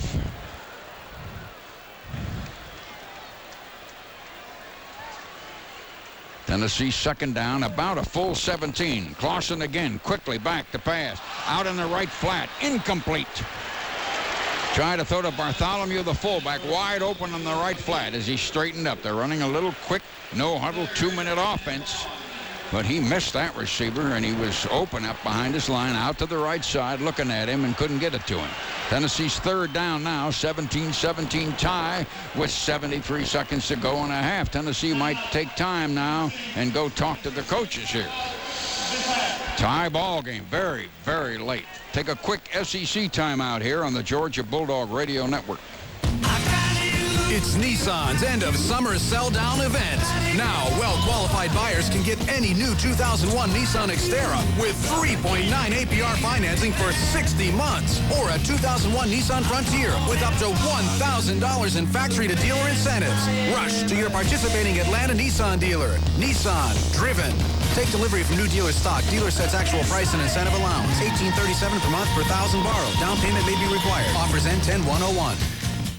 It's the baker who's up at 3 a.m. It's the mother of 3 you pass on your way to work. It's that person looking back at you each morning in the mirror. Individuals pursuing their own lives, their own careers, their own dreams. That's why at BB&T, we work hard to offer individual banking solutions. If you'd like to do business with a bank where decisions are made by people, not just by the numbers, we'd like to get to know you. We're BB&T, and you can tell we want your business. This is the Georgia Bulldog Station, 106.1 WNGC. Only 1:13 to play here in the first half. Taking a quick look at the unofficial stats. Tennessee 251 total yards. Georgia 179. Third down, 17, Tennessee. Back out there on the other side of our 30. Third down tie, late in the half. Clausen started up and then came back. Stays in the shotgun and takes a snap and looks and throws right across the line to Stevens, complete in the 25. 2 or 3 guys hit him around the 17 or 18. Stevens faked the block and then snuck across the line, and all our linebackers and defensive backs have pulled back. And on the play, they moved it and got it inside of our 18, and they got it in front of the crossbars, too. They got about 14 yards. Clock running around 40 seconds. And is Tennessee going to call time, or are they going to deliberately? They're acting like they might call time. The clock is running to 31, down to 30. They might want to kick a field goal and get a lead before. That's what they're going to do, I think, before the end of the half. Clausen's gone over to the official. We're down to 21 seconds. And now they decide to call time. And Tennessee wants to play this thing with only one play. They are on our 17 and a half. It will be 4th down and 2.5, but you don't really know for sure if they're setting up the field goal. Might only be a play. That was a good call by Tennessee that time, Larry. It was kind of a safety valve call. They throw it in the middle of the field to Stevens. He's one-on-one with a linebacker. He darn near picked up the first down, and even if he does, they're in a situation to kick the field goal. Journal-Constitution says Army 7, Houston 7 first quarter. Maryland 24, Virginia 7 in the second quarter. South Carolina 14, Kentucky nothing in the first quarter. Here we're 17 and the half is about to end. And they have brought this thing all the way down the field, and they are on our 17 and a half or so, where everybody expects them to try a field goal so that they can get the lead back. Yeah, right in front of the goal post. It's going to be about a 35-yarder or so, give or take a yard or two. Tennessee now is breaking out of the huddle from where they were with their coaches. They let the clock run about 15 seconds for that before they call the timeout, and now they come out. They are 4th down. Not quite 3. Alex Walls to try it.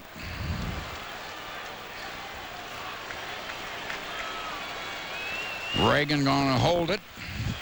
Snap. They set it down, and the kick is up. It is no good. Off to the left. He missed it. High with power and just outside of the left crossbar, upright.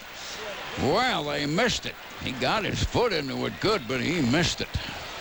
And so we got time for a play, and we are on our 20. And we're on the 17-17 tie. Hondo trying to look at a television monitor in a room next to us. And they definitely miss it to the left. Dogs up to the line. We're in a tie ball game, and the half is about history. We're in a safe-looking situation. We may just take a knee. In fact, that's what David Greene is going to do. Take a knee and let the half run out. And so that, men, will be the end of the first half. Guess what? Everybody's still alive. Tennessee 17, Georgia 17. Halftime show with Neil Williamson and Scott Howard will be next on the Georgia Bulldog Radio Network. Get ready, Georgia fans. The SUV built for here is here. The new 2002 Mercury Mountaineer with 7-passenger interior and third-row seating, best-in-class headroom and legroom, and tons of cargo space. It's the hit of any tailgate party. And Mountaineer offers standard V6 or optional V8 power, plus available 4x2 or full-time all-wheel drive. Test drive a Mountaineer today at your Mercury dealer, starting an MSRP of $29,330 excluding tax, title, and license fees. See dealer for their price. And go Bulldogs. The University of Georgia has a hallowed history of champions on the field and off. The MBA program at Terry College of Business was ranked 38th among those with global MBA programs by the London Financial Times. UGA business grads have gone on not only to achieve their dreams, but storied successes in all areas of business and finance. Their legacies will be felt the world over for years to come in a variety of areas. Lessons learned in UGA's MBA program are more than academic. They're life lessons as well, and that's something to take pride in. This Points of Pride moment is brought to you by Donaldson & Company Incorporated. See their website at donaldsonandcompany.com. Hey, you guys, this is Larry Munsen for Singular Wireless. Free stuff is good stuff, right? Well, now, fans, you can get a free Singular Wireless Sling Pack by Body Glove when you purchase $45 worth of accessories. The Sling Pack comes in black and orange and is perfect for carrying back-to-school needs. And yes, there's even a special compartment for your wireless phone. Singular Wireless, what do you have to say? Looking for the perks of a full-service airline without those full-service prices? Then take a look at Delta. Delta has limited restrictions to give you the low fares you want for when you want. Delta is the official airline of the Georgia Bulldogs. Everybody likes a clean car, but just because it's shiny on the outside doesn't mean it's clean where it matters most, on the inside. You see, many gasolines leave harmful deposits on engine parts, but Chevron with Techron cleans up deposits lower quality gas can leave behind. So next time you wash your car, do it from the inside out and let your car's performance shine. Chevron with Techron. Boswell Oil is a proud sponsor of Bulldogs football. This is Georgia Bulldogs football on 106.1 WNGC. Hey, halftime in Knoxville, and it's 17-17. Georgia and Tennessee knotted. Hi again, everyone. Neil Williamson along with Scott Howard. We will check scores for you from around the nation. We'll talk to Damon Evans, and we will also hear first-half highlights with Larry Munsen. But first, one of the unsung heroes on any successful offensive unit is the center. Right now, Steve Bell gives us our halftime profile of Georgia senior center, Kurt McGill. He's our State Farm Athlete of the Week. Thank you, Neil, and hello, Bulldog fans. At 6'4" and 274 pounds, Georgia senior center Kurt McGill makes sure that the Bulldog quarterbacks get the ball without any slip-ups and then gives them the protection they need to complete the play. An avid outdoorsman who enjoys hunting and fishing, Kurt graduates next May with a degree in turf grass management. I kind of wanted to major I could do something, a variety of stuff. I could go outside and work outdoors. I'm not a type to be inside, be cooped up all day in the office. It's a little different, too. I want to go something a little different instead of be with everybody else. It's a small major. I think there's only 55 of us in the whole school that have the major, so it's a little bit different. A native of Snellville, Georgia, Kurt would eventually like to get into golf course management. Each week, Kurt visits a local elementary school and mentors a young student. It kind of takes your mind off football, and it kind of gives you a chance to give back to the community and just meet other people. And because we're an opportunity where we really don't get to meet and spend time with new people, and it really gives us a chance to go out there and tell people what we do and let them know what we're about. And Kurt is also an all-SEC candidate this year. I'm Steve Bell with Bulldog senior Kurt McGill, our State Farm Athlete of the Week. All right, thank you, Steve. As our Discount Auto Parts halftime show continues, nice to welcome a guest to our booth today, Amanda Kroger, a Georgia grad who went to Sprayberry High and is working up here in Tennessee and trying to work her way home to the Atlanta market, is joining us in our booth. More from halftime. Scott Howard will have highlights with Larry Munsen after these words on the Georgia Bulldogs Radio Network. WNGC. October 31st isn't just a day for tricks and treats. It's the final day of the model year-end clearance sale at Phil Hughes Honda. Until then, you can get interest rates as low as 3.9% on all 2001 Accords, CRVs, and Civics, plus $2,500 cash back on 2001 Passports and $500 back on 2001 Preludes. Treat yourself to great deals with no tricks at Phil Hughes Honda on the Atlanta Highway, Athens, during the year-end model clearance sale going on now through October 31st. If your power bills for heating and cooling are too high, don't blame the weather, blame your insulation or lack of it. Adding more insulation is an investment that pays for itself. So call Keith Porter Insulation and Fireplace. Their professionals can install pure white CertainTeed InsulSafe 4 insulation in your attic to cut your power bills. Call Keith Porter Insulation and Fireplace in Jefferson, Lawrenceville, Gainesville, and Athens. A Coney Porter Insulation in Greensboro. Or visit them on the web at www.keithporterinsulation.com. Isn't it weird how some businesses have quietly turned what's convenient for you into what's convenient for us? I mean, has it ever been convenient for me to pump my own gas? Lately, I've started thinking there's not a lot out there that truly is convenient. But then I was depositing a few checks at SunTrust and wondered, will these things clear by the weekend? And the teller says you can always check online, by phone, at an ATM, or in some supermarkets. And I thought, wow, how convenient. How can SunTrust help you? Hey, Georgia Bulldog fans, if you're thinking used, stop. Think new. Think Kia Mall of Georgia. It's the grand opening of Georgia's newest and largest Kia store, Kia Mall of Georgia. Check out these grand opening specials. New Rios and Sophias from $89.90, or a new 2002 Sedonia 7-passenger van for $18,995. And don't forget the Kia Sportage as low as $12,990. Don't miss the grand opening celebration at the Kia Mall of Georgia on Georgia Highway 20, 2 miles west of the Mall of Georgia in Beaufort. The Georgia Bulldogs on 106.1 WNGC are brought to you in part by Coors Light. Coors Light is naturally brewed for a cold, refreshing taste. Reach for the silver bullet, the pure taste of the Rockies. After the game, it's the fifth quarter show on 106.1 WNGC. Scott Howard back with you here at Neyland Stadium in Knoxville, where Georgia and 6th-ranked Tennessee are tied at 17 at halftime. Now take a look at the first half highlights. Georgia got the ball to begin this ball game, but went 3 plays and out in a hurry. Tennessee started on a short field at their own 40 and drove 60 yards in 8 plays. Casey Clausen found Kelly Washington for a 7-yard touchdown pass, and that put the Vols ahead with 10:33 to go in the first quarter by a score of 7-0. Georgia then drove 45 yards in 9 plays, settled for a 29-yard field goal by Billy Bennett. Tennessee got a break later in the first quarter. Georgia with the football, 1st and 10 from their own 38, and David Greene stepped back to pass, and here's what transpired. For the Dogs up on their own 38. David Greene, fake, back again, right over the middle, intercepted. He overthrew the receiver. Baker of Tennessee sprinting down the right corner. We caught him from behind as he crossed about our 17. Terrence Edwards had to catch him. As Rashad Baker returns it to the Georgia 17. Very next play, Casey Clausen on a 17-yard touchdown pass to Leonard Scott right down the middle of the field, and the extra point was good, and Tennessee had what looked like to be a commanding 14-3 lead with 4:58 to go in the first quarter. Georgia kept the ball for a little while on its next possession, but on 4th and inches from the Tennessee 7, Musa Smith got a bad spot, no gain. Tennessee took over the football on the 7-yard line. The Vols again stopping the Bulldogs, but then Tennessee had to punt in the early moments of the second quarter. 4th and 17, Tennessee lined up in punt formation. Dogs have loaded up the line on him, but we're trying to set up a return, actually. Kick is not real high. Damian Gary on the 29, 35, 40. Hey, up the middle, 50, 45. Dance the man, 40, 35. Another dives and misses. There he goes, Damian Gary. Hey, he went all the way for the touchdown, a 71-yard score. The extra point after a penalty for unsportsmanlike conduct was good, and Georgia was right back in the thick of things, trailing 14-10 with a lot of time to go in the second period. On the Bulldogs' next possession, Georgia again starting in good field position at the 44-yard line.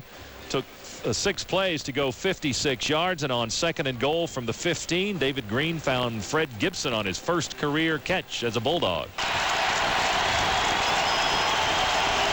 Dogs, 3 receivers, 1 back with him. Now he run that back out there in motion. David Greene looks, throws a little inside screen, touchdown right up the middle of Fred Gibson. And Georgia had the lead 17-14. Tennessee would come back to add an Alex Walls 25-yard field goal to tie the score at 17, and that's where we are at halftime. Georgia 17, Tennessee 7.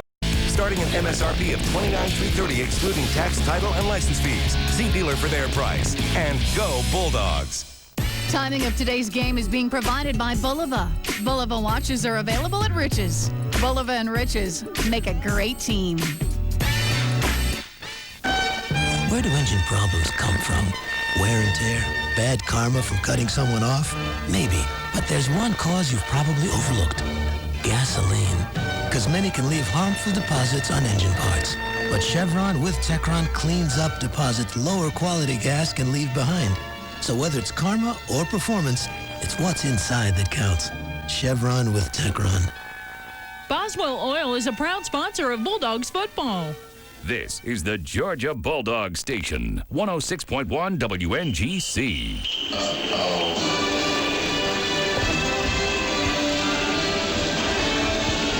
Getting set to start the second half as Georgia and Tennessee are tied at 17 apiece. And the last time an unranked Georgia team came in here and beat a ranked Tennessee team, 1973.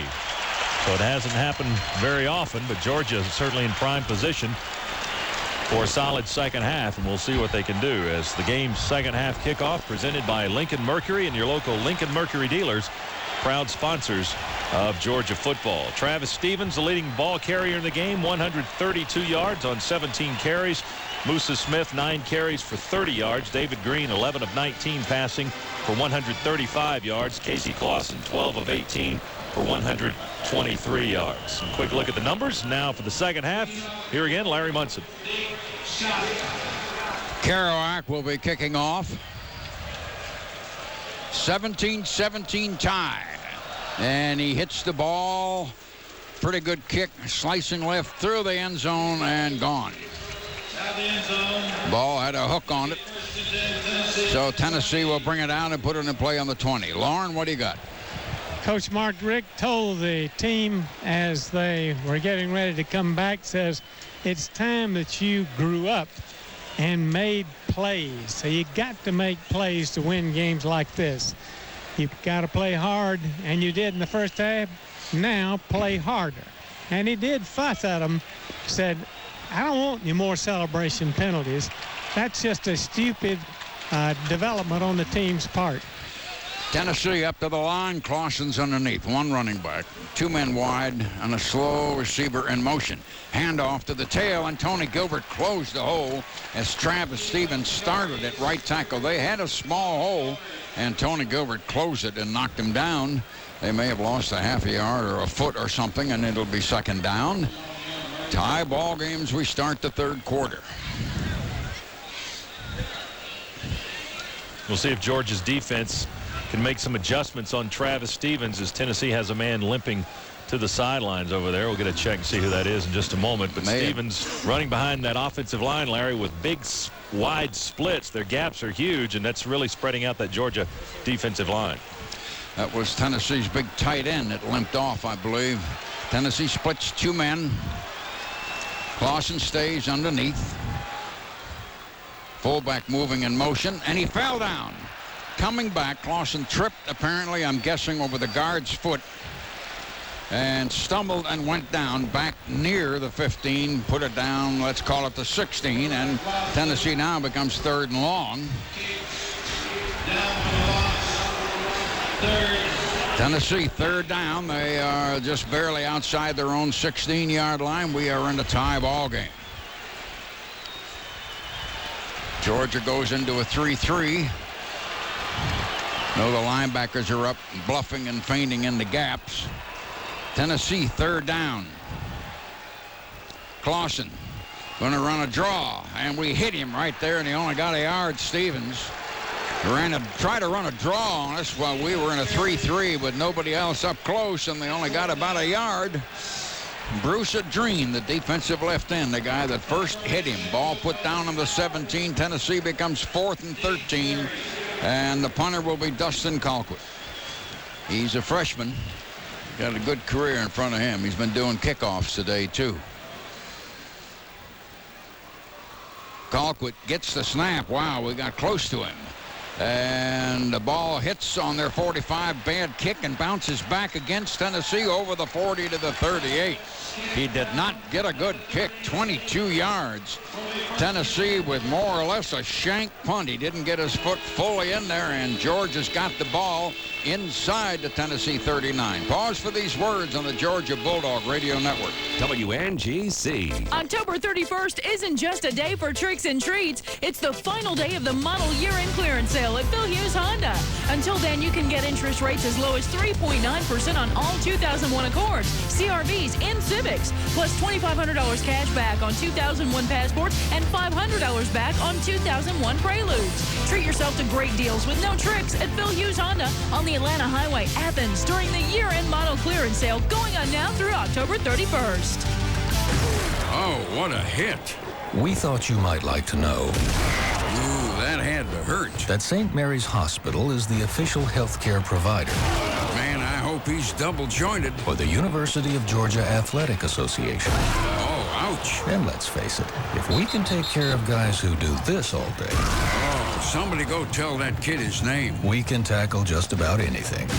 St. Mary's. Oh, my. Break out the smelling salts. It feels better here. For today's busy families, life revolves around the kitchen. That's why you need to shop Larry's Easy Pay in Winder and see the new designs of Whirlpool refrigerators, microwaves, and dishwashers. The new Conquest refrigerator and Power Scour dishwasher provide convenient time-saving features. Larry's Easy Pay is the only authorized Whirlpool and KitchenAid dealer in Athens and Winder. Larry's Easy Pay, where you'll find financing available, plus free setup and delivery. Since 1948, Larry's Easy Pay, 16 East Candler Street in Winder. This is Georgia Bulldogs football on 106.1 WNGC.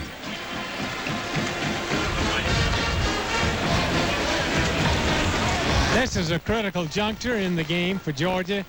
Good field position. You got to play under control, play consistent football, and put it in the end zone and put the pressure on Tennessee. That's what the coaches are saying here on the sideline. That's what they want to do. Now they got to get the execution. During that timeout, too, Albert Hainsworth trying to get John Henderson fired up. Henderson, the last year's Outland Trophy winner. Hey, he's got huge arms. He looks like he's got a couple of Fred Gibson's legs hanging off his shoulders. They are absolutely huge. Dogs on the Tennessee 39. We're in an eye with two wideouts. Tennessee's in a five-man line. Quick pitch out to the left corner to Musa, who then tried to come across, and they only got a yard. It wasn't a toss sweep. It was a fake, like a little backwards pitch to Musa out on the left by himself. He immediately came across for a yard. Eddie Moore, the outside linebacker on that side, had been the first guy that hit him. We're in an eye with two wideouts again. Tennessee's in the 5 again. David Greene going to give it to Musa at left tackle. The hole is going to shut on him, and the orange jerseys wrestle him down after a yard and a half. Moore grabbed him first, and then everybody else. Journal-Constitution says Houston 14, Army 7, and that might be a halftime score. Miami's only 24-7 on Troy State in the third. Tennessee, a whole bunch of defensive backs, 6 defensive backs. Third down, 7. We are on the Tennessee 36-yard line. The whole stadium roaring against us. David Greene takes it. They're coming on him. He's in trouble. Now he got his arm free and through. Diving out-of-bounds catch. Down around the 18-yard line, Michael Johnson dove for a ball thrown too low. They blitzed the corners on David Greene, who stepped barely inside by an inch and got his arm off and got the throw, but the throw was not true and it was low. Receiver couldn't quite catch it and keep part of his body in bounds. Dogs now going to be 4th down and 7. That was a close call over on the far sideline. One official didn't make the call, and the other official did. It looked like Johnson maybe got a shoulder in there, but don't know if his feet were in bounds when his shoulder was in bounds. Dogs are 4th down and 7. Had great field position, sitting on the other guy's 39. Kilgo acting like we will do a pooch punt here. They only put 5 men on the line. He kicks it, but his leg might be just too strong. But we caught the ball and stopped it, I think, 6 or 8 inches. Was that Wansley who caught that ball running down the side? Wansley caught it on the 1 that came out of his hands and dropped 6 inches outside and will be ruled dead there. And that pooch punt was good as gold, and Tennessee's been kicked into a deep, deep hole. Timeout again here. Pause for these words on the Georgia Bulldog Radio Network. WNGC. Phil Hughes Mitsubishi salutes the University of Georgia Bulldogs. Locally owned and operated, Phil Hughes Mitsubishi is the oldest Mitsubishi dealership in North Georgia. Stop by today for the best selection of Galants, Eclipses, and of course, the Montero Sport. At Phil Hughes Mitsubishi, you'll find quality parts, service, and sales. Wake up and drive, North Georgia. Phil Hughes Mitsubishi, Atlanta Highway, Athens. It's fall and time for Georgia football. It's also time to have your heating system checked. A poorly tuned system is inefficient and costs you money. Shoemate Mechanical has been servicing heating and air systems for over 23 years. A visit from our trained professionals can save you money. So put down the brat and pick up the cell phone. Okay, then call us first thing Monday. Bulldog Heating and Air, now a part of Shoemate Mechanical at 706-353-2020 or shoematemechanical.com. Shoemate and Bulldog, comfort you can count on. If you need cash right now, you don't have to wait until payday. Just visit First American Cash Advance in Gainesville, Toccoa, Athens, and Whiter. If you have a checking account and a stable source of income, you can get a cash advance today. It's that simple. You'll have the cash you need in just a few minutes with First American Cash Advance. First American Cash Advance in the Washington Plaza in Gainesville, in the Town Plaza Shopping Center, Toccoa, in the Athens Plaza on North Avenue in Athens, and the Bilo Shopping Center in Whiter. Member FDIC, certain fees apply. Now, back to the Dogs on 106.1 WNGC.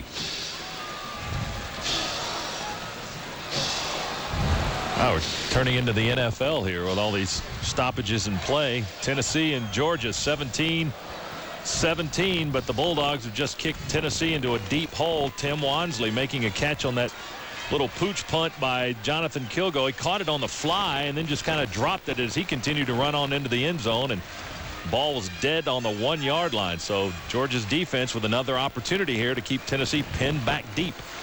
Tennessee up to the line.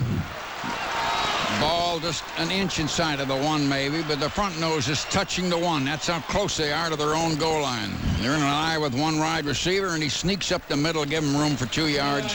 Casey Clausen went sneaking straight ahead and got a pretty good push from Weary and Wells and Herrera in the middle of his line to give him a little bit of room, and it should be 2nd and 8 or maybe a second down and 7.5. Make it 2nd down and 8. 17-17 tie early in the third quarter. Tennessee still huddling in their end zone. Tennessee up to the line. One receiver out wide again. They're in an eye. Clausen takes it, drops back, fires a pass, and they're going to rule it complete on the 7, far across the field. Let's see. I think so. Dogs thought he trapped the ball. Rule complete up on the 7. Kelly Washington caught a ball reaching down real low, and we'll try and put the glasses on a screen and look at a replay on that. They put it up on the 7, and Tennessee becomes 3rd down and 4. We had them backed up on the 1. Well, Georgia will take that. You can get it to Washington and have him fall down where he catches it. He can't run after the catch. He really went low for that ball, but apparently Sadie never saw the replay. Tennessee 3rd down on their own 7. Clausen straightens up and fires complete on the other side. 1st down. We hit him on a 19. Kelly Washington over on the other side of the field. So Clausen has taken them out of the hole. He went sneaking, and then he threw a pass left, and then he threw a pass right. And Tennessee comes up out of that hole. Tennessee now just inside their own 20. Really had them backed up. On Kilgo's punt, caught on the fly by Wansley, who wisely dropped it there inches from the goal line. And there we covered it. Tennessee now 1st down with a lot of room. They're in an eye. One receiver again. Clausen has turned around, talked to everybody. And he gives it to the tail, and the hole we close. And then he came out of the hole and kept going and got 4 yards. We just shut him down on the 21, and he came up and got it to the 24. And Wansley had to hit him in the secondary, and Boss Bailey, the linebacker, had to help. He's still playing in tough circumstances with a cast on that hand. 2nd down and 6. Travis Stevens, a fine running back who had a whole bunch of yardage in the first half, just kept coming, and we had stopped him at tackle for a moment. 2nd down, Tennessee. Man in motion. And Clausen hands to the tailback. He starts out, then he cuts back in. Vieira got him. He was one of them, and the linebackers were there. Vieira primarily. Clemens may have been the 2nd man reaching at him there. Wansley had come up and helped. Well, they pulled the guard from the right side, Herrera, and he was trying to block down on Gilbert, kick out the linebacker, and Stevens, with great ability to stop and start, did just that and was able to get some positive yardage for Tennessee. Tennessee is on their own 28, and they're 3rd down now and a short 2. It's really only about 1.5 yards. 2 wide outs.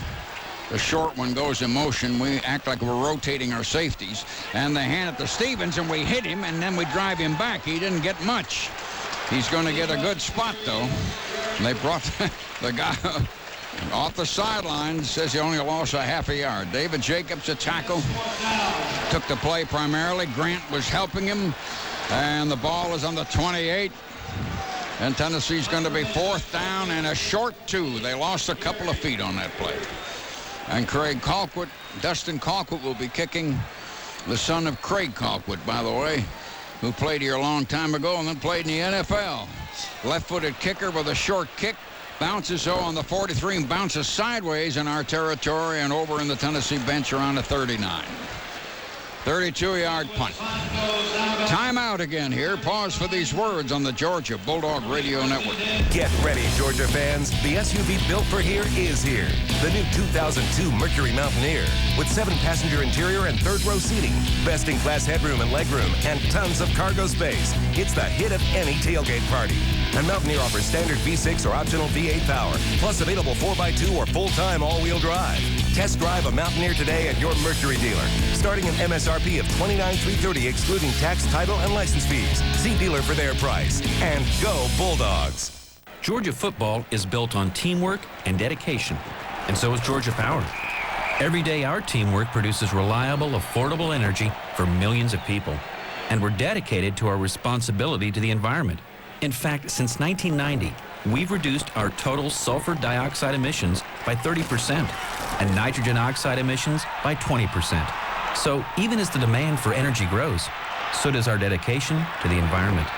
Georgia Power, a Southern company. At Citgo, we pride ourselves on being part of the neighborhood, and involvement in sports at all levels is one of our favorite ways of showing it. A sponsorship from Citgo means parents and schools have to come up with less money to compete. We'd rather see them save their resources so they can come in and get 9 gallons of gas, a pack of trading cards, a bag of peanuts, and take the kids to the big game. At Citgo, we like to help make days like that possible.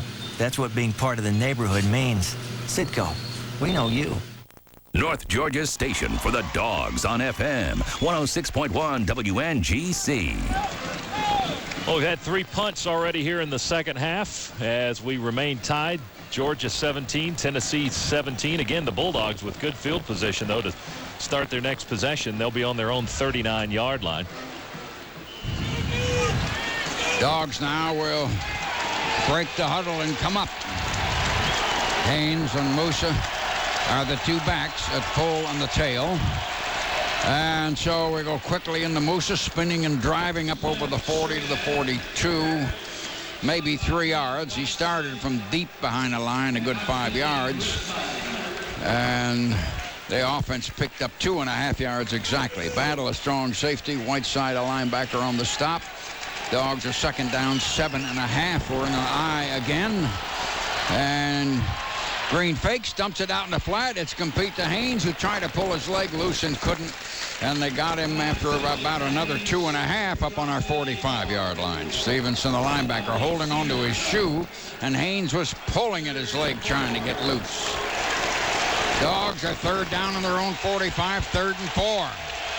We're trying to hurry and change with substitutions, and we do. 3 wideouts. We're in an I. And Tennessee comes lunging across the line. Offside. One of the guys blitzing wound up 6-7 yards behind our line. That was Stevenson, the middle linebacker. I think we're expecting a penalty on Tennessee. We're acting that way, but the official hadn't done that yet, and he's facing the wrong direction. Now on the defense, 5-yard penalty results in a 1st down. Offside on Tennessee, and that 5 yards will give us a 1st down, and just across the length of the football over the 50. 17-17 tie. McMichael back in, Gibson out. Terrence Edwards breaks to the left. Gary out here to the right. We're in an I. Tennessee got 6 men on the line. And they're blitzing. They're chasing Greene. They got him as he was trying to throw, going down incomplete. The receiver almost caught a low ball. Musa Smith up on the 50. Eddie Moore, the outside linebacker, and an end came roaring around, coming up behind him, reaching and grabbing at him. He threw as he was falling. Incomplete second down. Tennessee is stacking the line on David Greene. They line up in a basic 4 like so many of us do, but they have men standing on the line with him. Now this time, linebacker standing in the gap. They don't rush everybody. Greene rolling left.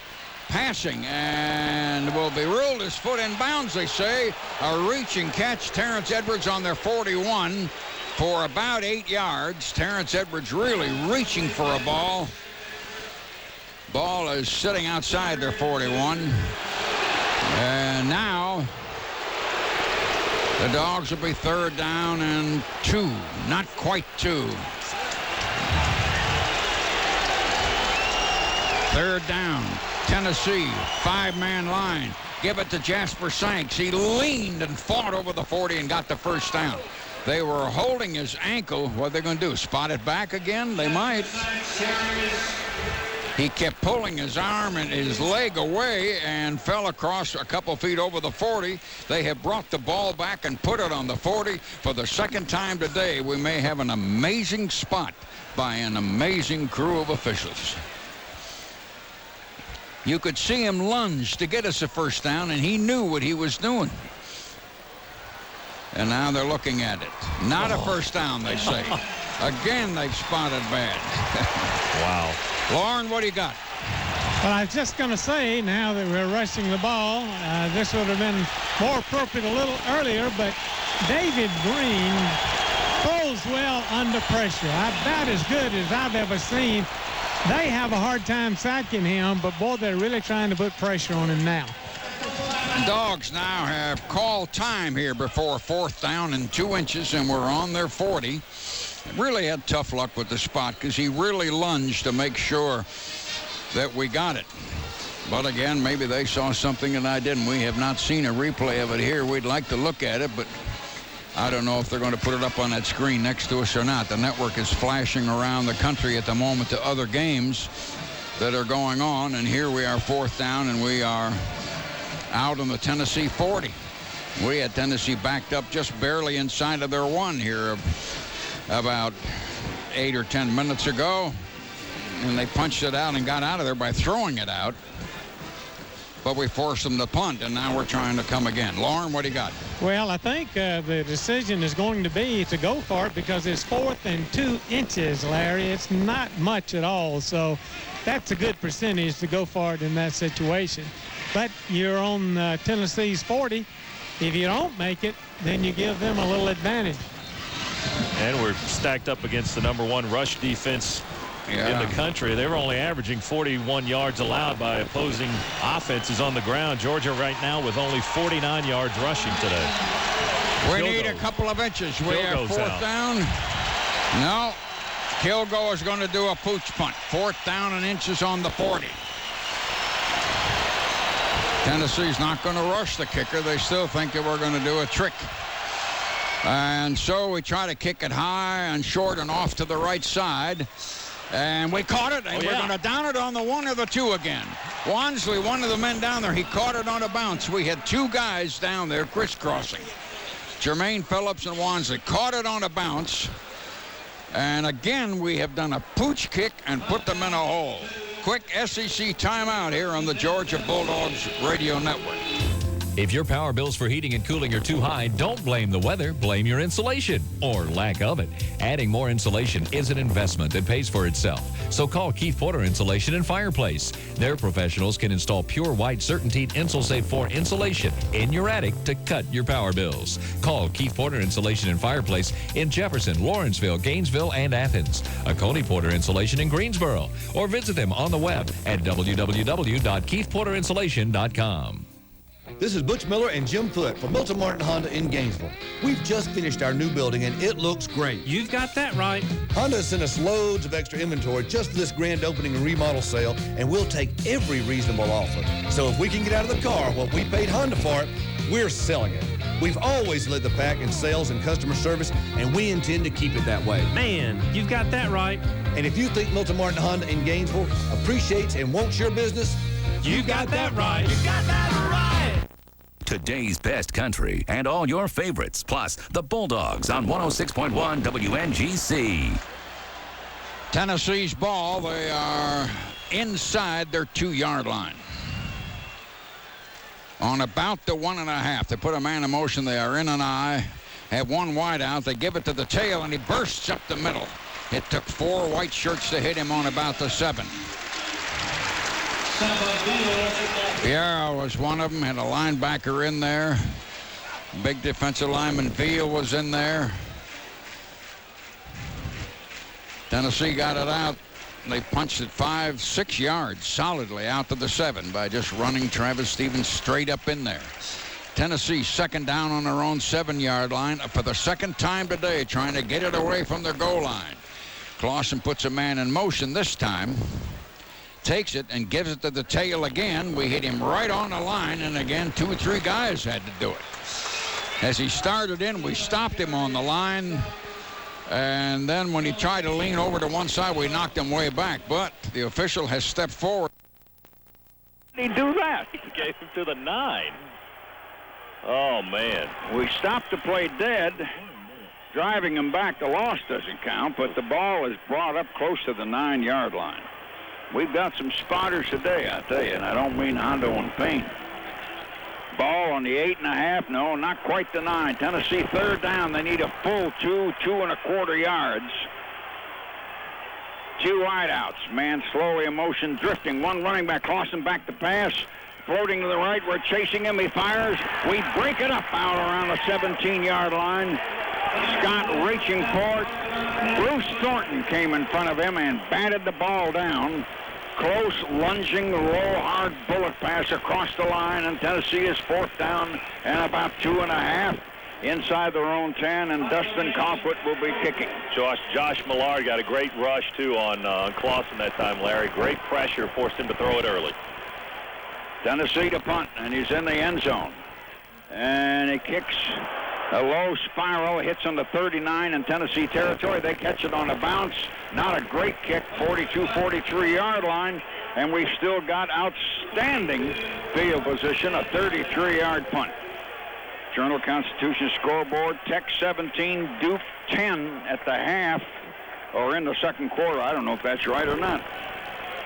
Well, we got to start cashing in on this field position. This is the second time this half we started on Tennessee's side of the 50, and the other time we started on our 39. Georgia needs points out of this field position.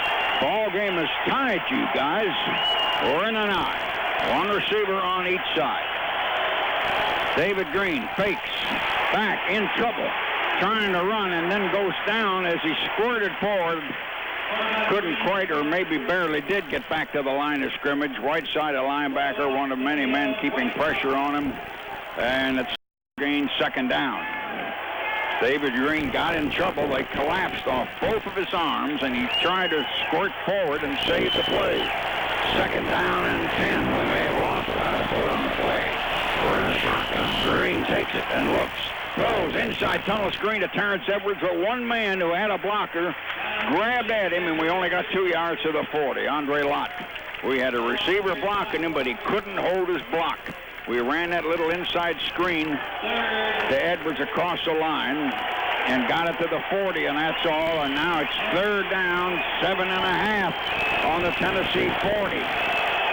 Again, despite field position, we're just kind of grinding away in a muddy track or something.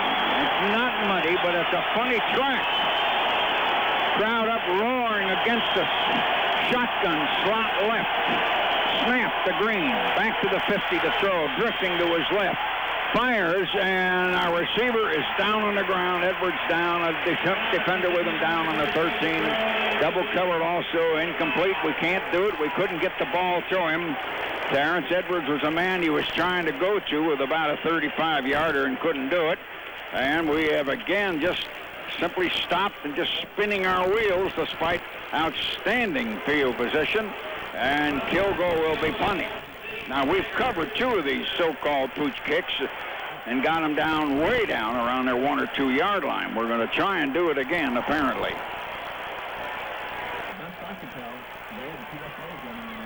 Baker, the deep man, and the kick is coming, and this time she's going to bounce and get in the end zone. And Tennessee and the crowd really cheers, will finally get the ball out on their 20. Boy, you talk about have somebody backed up. We have, counting television timeouts, we've had them backed up 7 hours now and can't get a point. Ball will be on the 21st down, Tennessee. 2:50 left in the third quarter, 17-17. Well, we've missed 2 golden opportunities there, and maybe even 3. I mean, you start at your own 39. That's not bad field position, but when you start on Tennessee's side of the 50 twice and get nothing, that's not good. Tennessee one running back, 2 wideouts. The other back sliding softly across. He straightens up. Clausen fires complete out on the flat to Washington, who dodge a man, dodge another, then 2 white jerseys hit him up on the 32. Kelly Washington, that big freshman receiver, ran inside the first guy that came, and then a couple more came up there. One of them was Sean Jones. One of them was Derek Holloway. So Clausen with his arm has put Tennessee up outside of their 30 for the first time this half. They're out on their 32. One running back again. The slot again starts to move slowly in motion. Clausen straightens up, throws the other side, and he dropped the ball. Hit him right in the chest. Leonard Scott. And they had him isolated over there against our cornerback, one-on-one. Wait a minute, they didn't drop a flag, did they? No, second down. Boy, he really hit his hands in his chest. And was he isolated 20 yards out there in that flat. Tennessee second down on their own 32. 17-17 tie, and it's been that way forever. Clausen underneath. One back. Turns around and hollers at everybody. Slot man doesn't move this time. He takes it, he gives it to the eye back, and we hit him there, and he won't get anything. Now, that was Troy Fleming, who by trade is a backup fullback. In there in Stevens' spot. Came up in the middle in there for maybe a couple of yards. Boss Bailey was the first guy that hit him.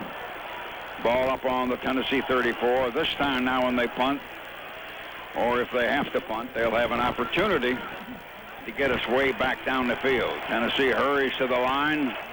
We're trying to get people set. Clausen underneath. Running back came up to ask him what he was going to do. Clausen straightens up the pass. Fires through behind everybody and out of bounds behind Kelly Washington and our cover man both. Wansley was with him on that play, and Tennessee now becomes 4th down and 7.5. And Dustin Colquitt will be kicking. Now, he twice has tried to kick him out from the end zone and didn't get his foot into it pretty good. He wants a long one because Tennessee has had really bad field position this third quarter. Snap is good, and the kick is good. He got a long one, and one of our guys fell into the kicker. Trying to return the ball, Damian Gary. He fumbled the ball as he went down in the 37 and it rolled up on the 39, and we recovered to watch the penalty down on the other end where there's 2 flags. Well, again, it's going to depend if it's running into the kicker or roughing. If it's running into, Tennessee still won't have a first down, but if it's roughing, they will. Well, 2 officials are standing with the ball. However, we're going to waive off the running into the kicker because there was a hold on the offense.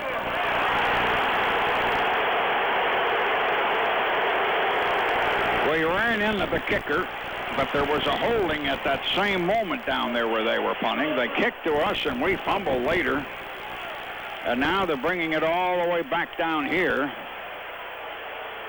where the officials are standing as if it's our ball on the 39, and now 3 officials are going to talk about this thing to make sure they get the sequence of the penalties right and that the ball gets to the right yard line. In fact, they've got a 4th official in the conversation now. Well, I'm confused about that. Was one the result of the other, the penalty? Holding on the kicking team, that penalty is declined to take the results of the play.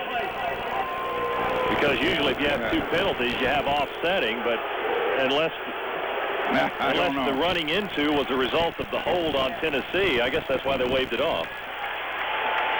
Georgia's ball. We didn't pay a lot of attention to fumbling the punt return because we knew there were flags down, but it's our ball on our 39.5. Tennessee's in a 5-2. David Greene back, dumps it out in the flat, complete to Haynes for 5, 6, 7, 8, 9, 10, 15, 17, down at the Tennessee 40. Veron Haynes really running hard out there on that left side. Just threw it out in the flat. Holy smokes, Haynes got about 22 yards. Bernard Jackson, the defensive end, a big senior, had to pull him down, and we are first down on the 39.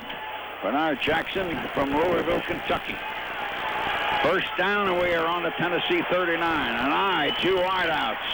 And Greene, quick handoff, and we run Musa up in the middle for maybe 2.5, no more than that.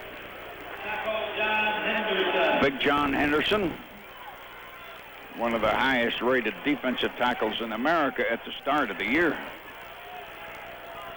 Take Haynes out, put another receiver in there, Damian Gary. Ball now on the Tennessee 37, second down and a full 8 to go, a long 8. 3 receivers, shotgun. Tennessee in a 4-man line, and he fakes it, fires, and the pass is incomplete. Trying to hit McMichael about 6 yards across the line, running right to left, and couldn't do it. Touch his hand, maybe. Greer, the corner, and Eddie Moore, the defensive back, covering. The Dogs are going to be third down, a long 8. We put Jasper Sanks in now, and Haynes comes back in. Tennessee's defense is stopping us again. You realize we played this whole third quarter on this side. Greene back, wants to throw. They're rushing him. They sack him. The blocking broke down, and Big John Henderson, the tackle, got him. And we're going to have to pooch a kick again. We've spent I don't know how long on this side of the 50 and just cannot do it. And the ball is out on the 42 with the loss. We lost about 6 yards on the sack. Ball on the 42.5, or it will be fourth down. And that's the end of the third quarter. Well, we spent a whole quarter on this side and didn't get anything. Tie ball game, 17-17. We're still alive, man. Pause for these words on the Georgia Bulldog Radio Network. This is a story about Kurt, the water boy for a local sports team. How are you? Last year, instead of filling up the coolers with an icy cold sports drink, Kurt instead used piping hot minestrone. Things went great until we won the playoffs and they dumped it over the coach's head. Kurt is an example that you don't have to know sports to play the games of the Georgia Lottery. You just gotta like to have fun. I learned my lesson. Next time it's split pea. With the Georgia Lottery's games, anyone can have fun. Play today. Next time you're surfing the web, check out statefarm.com and get free quotes on auto, life, even renter's insurance instantly. It'll also give you access to a number of free services, as well as an abundance of safety tips that may help protect the lives of you and your family. StateFarm.com will even hook you up with a great non-digital source of information, a State Farm agent. Just log on to StateFarm.com today, or America Online, keyword State Farm. Hey, what goes great with an ice-cold Coke? You know, that big bottle of Coke you grab from the bottom of a cooler full of ice? We're about 15 minutes away from kickoff. Is it tailgating that goes best with Coke? Maybe it's being there, you know, in the stands with a red and white cup of Coke so icy you can hardly hold it. Whoa, what a play. Let's see that again. Or is it friends, TV, and instant replays with a frosty can of Coke to restore your cheered-out voice? What goes great with an ice-cold Coke? It's football. What a catch. Unbelievable. However you love it. Yeah, pre-game, in-game, or post-game. It's always game time for the great taste of an ice-cold Coca-Cola. Hey, Georgia fans, Coca-Cola Classic is your ticket to great tailgating. Cheer on the Bulldogs to another winning season and kick off your pregame activities with plenty of refreshing ice-cold Coca-Cola. When it's time to hunker down for some serious tailgating, nothing beats a Coke. Bulldog football and Coca-Cola Classic, Georgia's winning tradition. Now with Delta Airlines, get up to 1,000 bonus miles just for buying tickets online at Delta.com, the official website of the official airline of the Georgia Bulldogs. A better variety of country favorites and the Georgia Bulldogs. This is 106.1 WNGC. You have to give Tennessee's defense credit. They're playing much better or more effective than in the first half. They've sacked David Greene a couple of times here in the second half. But I noticed that Veron Green, Georgia backfield player, he really started yelling and talking a lot when he came off the field, telling his players, telling his teammates on offense, we can play better than that. You know, we can win this game. We got to believe and we got to play hard. And that's exactly what Coach Rick said to them in the locker room. You got to play hard. 4th down and 14. We're on the Tennessee 43 facing the other direction now. We're going to try to pooch kick him in a hole again, which we did a couple times before. He angles to the right with a high spiral, and it's going to be caught around the 12 or 13. Ball dropped down in that wind. He got it up in there. Tried to go more for the far sideline, and it didn't go. Tennessee will be on their own 13. At the 13 will be first and 10. Georgia's offense in that third quarter, Larry, just really hurting itself on first down. 5 first down opportunities for Georgia. Here's what they gained. 1 yard, 3 yards, no yards, and -1. Time out these words on the Georgia Bulldog Radio Network. WNGC. If you're looking for prices that are really low, Brack Rose Chevrolet is the only place to go. At Brack Rose Chevrolet, you'll find North Georgia's largest selection of new and used cars and trucks, and you won't find lower prices anywhere else. From the Chevy Cavalier to the Chevy Suburban, Brack Rose knows that price sells cars. If you want to pay the lowest price on your next vehicle, make sure it says Brack on the back. Brack Rose Chevrolet on the Atlanta Highway at Epsbridge Road in Athens. Chevy will be there. Are you spending more and more on your heating and cooling bills? It's probably because you don't have the right amount of insulation. So call Keith Porter Insulation and Fireplace. Their professionals can install pure white CertainTeed InsulSafe 4 insulation in your attic so you can start saving money on your power bills this year. Call Keith Porter Insulation and Fireplace in Jefferson, Lawrenceville, Gainesville, and Athens. Coney Porter Insulation in Greensboro, or visit them on the web at www.keithporterinsulation.com. This is Butch Miller and Jim Foote for Milton Martin Honda in Gainesville. We've just finished our new building and it looks great. You've got that right. Honda has sent us loads of extra inventory just for this grand opening and remodel sale, and we'll take every reasonable offer. So if we can get out of the car what we paid Honda for it, we're selling it.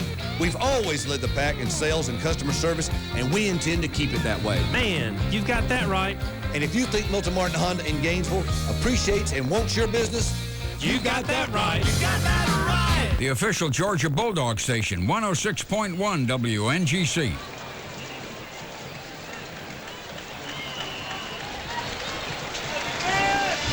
Well, we're still just starting the fourth quarter. Only 7 seconds gone. Tennessee's on their own 13. One running back deep, one close, and a man in motion is one of the two wideouts. And they go to Stevens darting in, but a lineman grabbed him as he stepped in the hole. I think he got two. Travis Stevens, as he started in, somebody hung on to him well enough, and that was the young Veal, that lineman, redshirt sophomore, who stopped him on the 15, second down and 8. Phillips back in. Sean Jones sits down at strong safety for Georgia. Tennessee second down in the 15. You never know when they're going to throw. They passed themselves out of a couple of holes in that third quarter and tried to throw it even more. Two wide outs.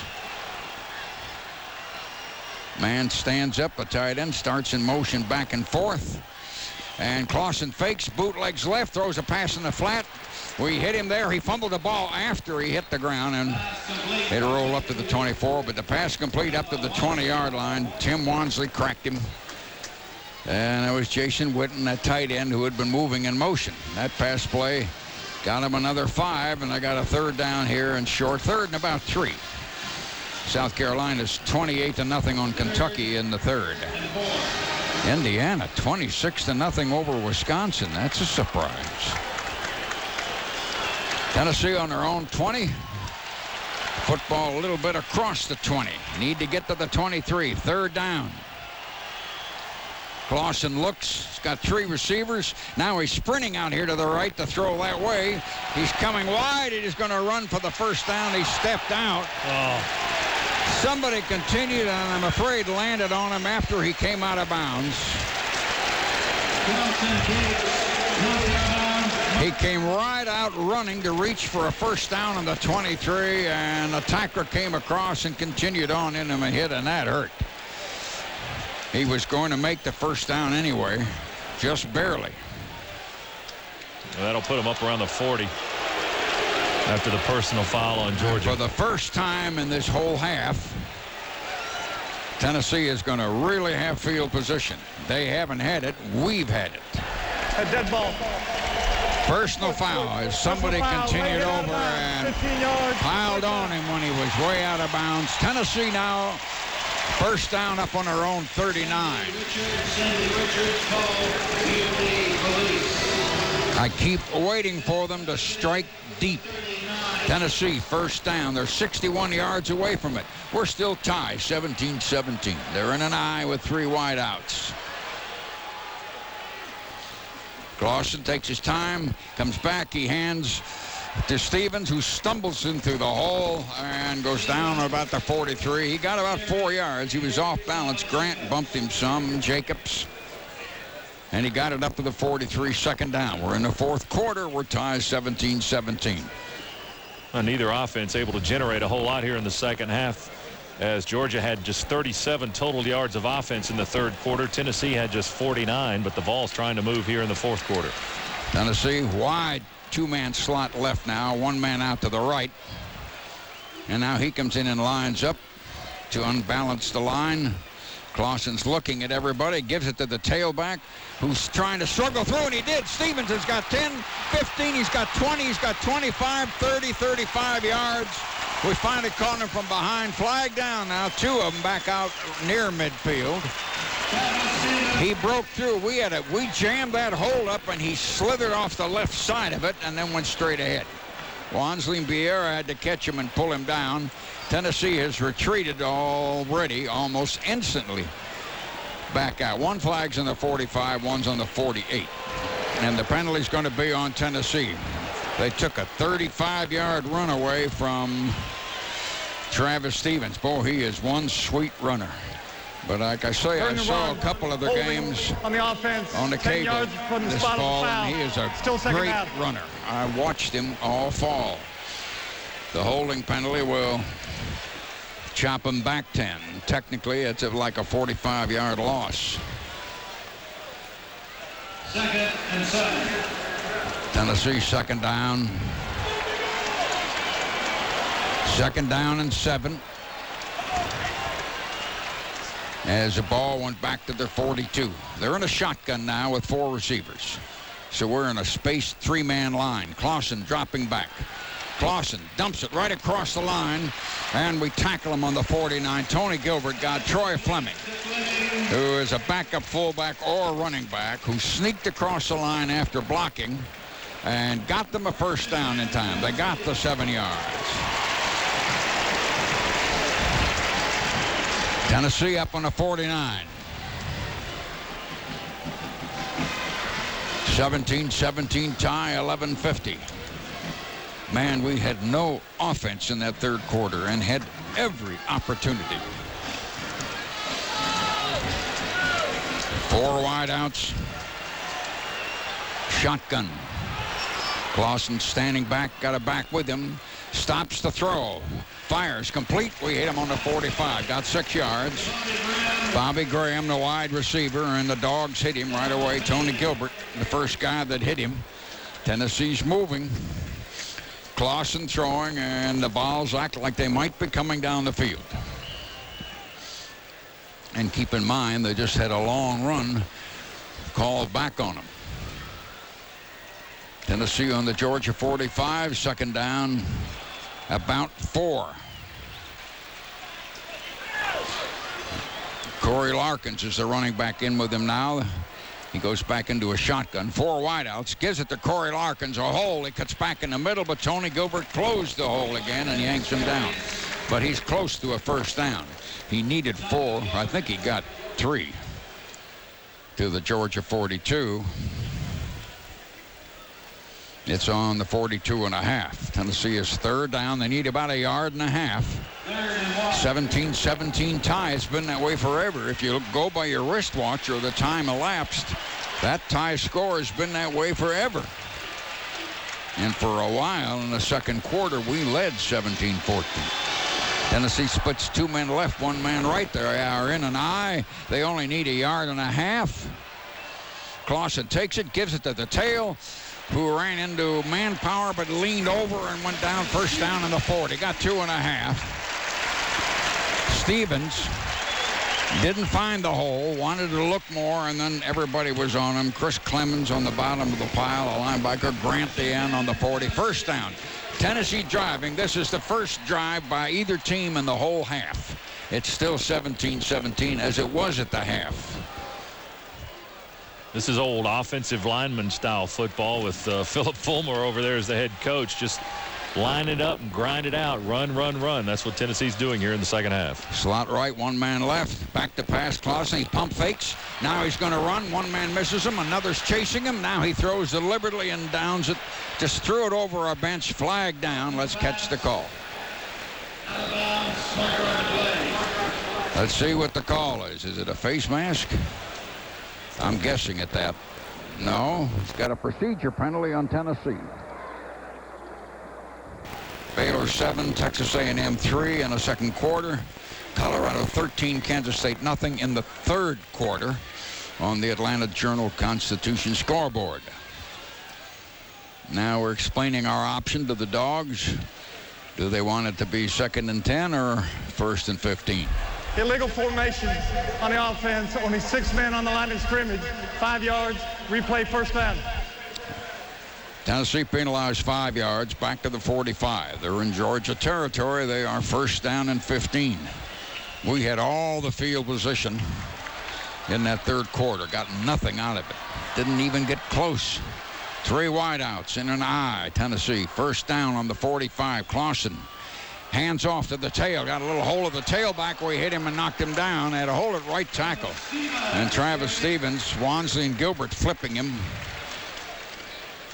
Wansley trying to help those linebackers. Went down on our 39.5. Tennessee now becomes 2nd down and 9.5. They are inside of our 40 by a foot or so. 17-17 tie. The clock is 9:07 and running.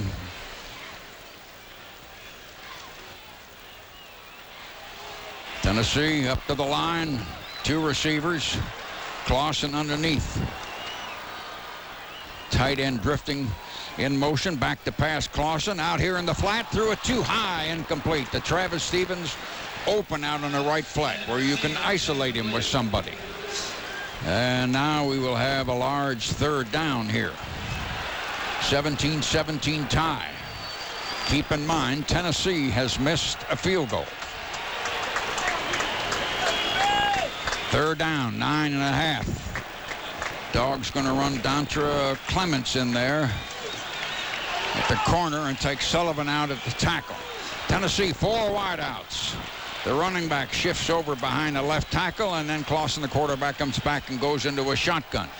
Third down, a full 9 to go. Clausen takes it. He's coming back, and he whips it. It's off the receiver's hands, and everybody jumps. Incomplete. It was almost intercepted by Jermaine Phillips. He's the one who touched it first around the 18-yard line, intended for Kelly Washington. Jermaine Phillips with a fine leap, and he's a 6'2 guy. He was 8 or 10 yards in front of the receiver and hit the ball with his hand, and then everybody jumped behind him. And Colquitt will come in, and Tennessee now will try a pooch kick on 4th down. Phillips broke that pass up, and then everybody was diving a second or 2 seconds later. Snap to Colquitt. No rush, and a good high pooch. Very high, and we will fair catch it around the 12-yard line. Damian Gary with true hands in that spot. Thank goodness. 17-17 timeout. Pause for these words on the Georgia Bulldog Radio Network. Do you you drive a car? Do you ride in a car? If you do either, this message is for you. It's a message about going beyond. That's what Amoco and BP are doing. Going beyond. They're getting together to go beyond your expectations. That's why you'll be seeing some exciting changes in the months to come. You'll see Amoco stores changing to BP. You'll see Amoco gasoline being sold at BP. The very same gasoline you've always bought. Amoco Regular, Amoco Silver, and Amoco Ultimate. Gasoline that consumers in national surveys rate #1 in quality. Gasoline that's guaranteed in writing. Plus, the environment in which you buy it will be brighter and more inviting than ever before. So if you drive a car or ride in a car, keep using Amoco gasoline. And keep your eye on BP. Because the best part is, this is just the beginning. BP. Going beyond. Georgia's coaching staff can show you all about getting the most out of an offense and defense. But where do Dogs fans go when it comes to heating and cooling systems? Why, Georgia Power, of course. We can show you why a dual fuel system is the best choice to heat and cool your home. We can also give you information on installation and service. So to get the most out of football, just watch Georgia. But to get the most out of heating and cooling, call Georgia Power at 1-800-524-2421. Georgia Power, a Southern company. After the game, it's the Bulldogs' Fifth Quarter Show, live from Applebee's on 106.1 WNGC. 17-17 tie. Game summary brought to you by Regions Bank. We were knotted at 17 at the half. Tennessee missed a field goal right before the first half expired. Georgia with a long touchdown punt return today from Damian Gary. 71 yards and a touchdown throw to Fred Gibson, but it's been all defense in the second half. Our ball on the 12. We need 88 yards plus a few inches. Shotgun. David Greene right over the middle, and it's complete to Gibson up to the 20, the 25, the 30, the 35, the 40, the 45, the 40, the 35 from behind. They angled on him around the 32 or 3 and pulled him down. Jabari Greer, the right cornerback, coming across on an angle, got him from behind. Gibson with sheer speed outran some linebackers and close-up backers down around our 30 and then broke down the far side. We dumped it to Fred Gibson. A long play from the 12 to their 33. Freddie G, where have you been, baby? Long play.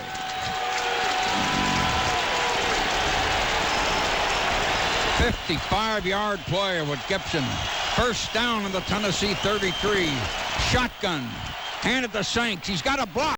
5, 10, 14 yards, 13 yards maybe. Oh, flag down late after the play. One of our players lost his cool. Battle of strong safety. Rashad Baker, the free safety, hit him. Had a good sweep, had blocking for Sanks. And somebody totally not thinking just continued jawing or holding or doing something and grabbing. Let's see. Dogs are retreating. Man, we would have been on their 21-yard line and trying to knock on the door. During the run, holding on the offense, 10 yards from the spot of the foul. Replay first down. Holding was back on the 29 and comes out to the 39. Sanks really had a sweep. One of the guys, I believe, I'm guessing at this now, blocking for him, may have been holding. The penalty back out to the 39. Now we're first down and 15. Got to run the play over again. So we go I, and lots of time. Greene fires complete to the tight end. McMichael down around their 22. It's close to a first down. Mark Jones, a free safety, really hit him, and David Greene got it back in one big bite. Put it on the 21. It's a first down. Got 16, 17 yards. McMichael made a great catch and then really got knocked down. First down on the 21. It's 17-17. Split 2 men out. We are in an I. Greene underneath. Greene hands it to the tail. He picks his way in there, and that was Musa. Not a lot of room. Couple of yards maybe. Hole was closing on him. Big John Henderson, that fine tackle. One of the first men to stop him. And the official's going to put it back on the 18, and we didn't get much, but we got 3. Now Sanks is in. It's second down, a long 7 to go. We have to get to the 11, and the football is splitting the 18. 17-17 tie. Fourth quarter. Split two men. We are in an eye. Tennessee brings a man up in a corner, and Greene hands it to Sanks, pushing, driving over the 13. Boy, he got it almost to the 12, but you don't know about the spot. Stevenson, a linebacker, one of the guys from behind hanging on to him, plus a defensive backup. No, that was Stevenson primarily pulled him down. They put it on the 13, and now we had to put Knight at center. Is that what you're telling me? Ian Knight is in and McGill is out at center? No. McGill is back in, out one play. All right, ball on the 13. Third down and 2. Hey, you guys, we're on their 13. 6:33 to play. Split two men, we're in an eye. David Greene looking back. Flag down as we fire a pass. Tennessee almost intercepted in the flat on the 5. In fact, they had it and dropped it. But there was a flag down already, so let's catch a call now. I believe the officials had already waved it off. Prior to the snap, ball start, movement in the offensive line, 5 yards, replay the down. We had a legal procedure. Boy, I tell you what, you get close, you make mistakes, don't you? 5-yard penalty. Pause for station identification on the Georgia Bulldog Radio Network. It's Tim and Melissa from WNGC. Remember the word Herschel. And listen Monday morning at 7:10 to win a coach-rigged autographed football from Tri-County Chevrolet Olds Royston and 106.1 WNGC Tacoma Athens Gainesville. What a difference. 3rd and 2 or 3rd and 7. We're back out on the 18-yard line. At the last moment, Terrence Edwards runs in and calls time. We're going to change the play or whatever. We're on their 18th, 3rd down. We have come this far. 17-17 tie. Pause for these words on the Georgia Bulldog Radio Network. Right now, share how much you care with the Verizon Wireless Family Share Plan. Our share plan is an affordable way to stay connected to the people you care about most. You share 1 block of airtime minutes with friends and family. Plus, you can use up to 4 separate phones with 4 separate phone numbers. And right now, Verizon Wireless will give you an extra 3,000 night and weekend home airtime minutes to share every month for life. Get your bonus minutes on plans starting at $35 monthly access with annual agreement, and keep your bonus minutes for as long as you remain on the plan you choose at activation. Plus, Verizon Wireless is making it easier than ever to get phones for the whole family.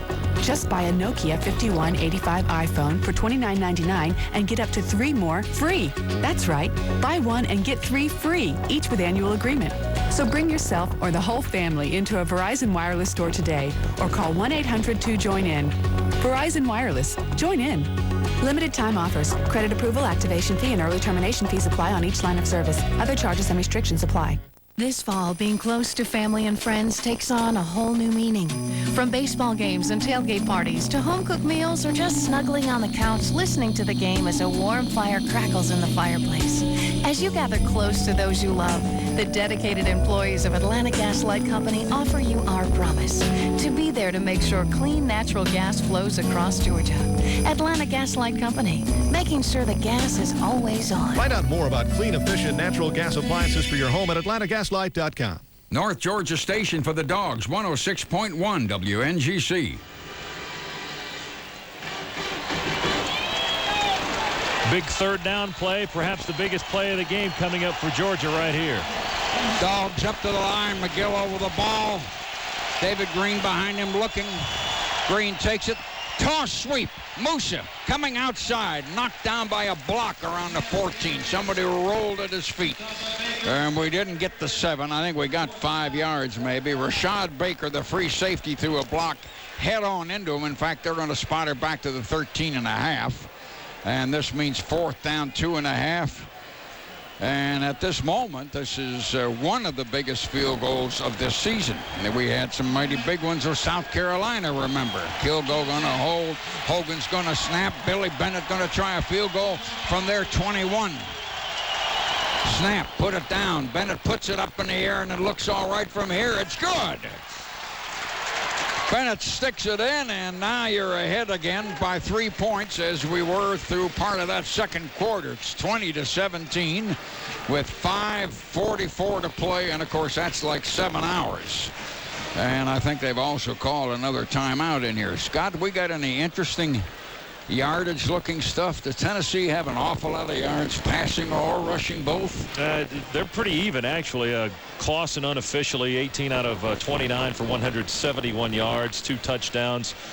Travis Stevens, who had that huge first half, has been fairly quiet in the second half. He had a big run erased on a penalty a few moments ago, but 28 carries, 162 yards, and far and away really the only serious ball carrier for Tennessee. Georgia's just had a brutal time running the football against Tennessee, and that's why they're the #1 rushing defense in the country. Musa Smith, 15 carries, 45 yards. Jasper Sanks, 5 carries for 17 yards. David Greene having another solid afternoon.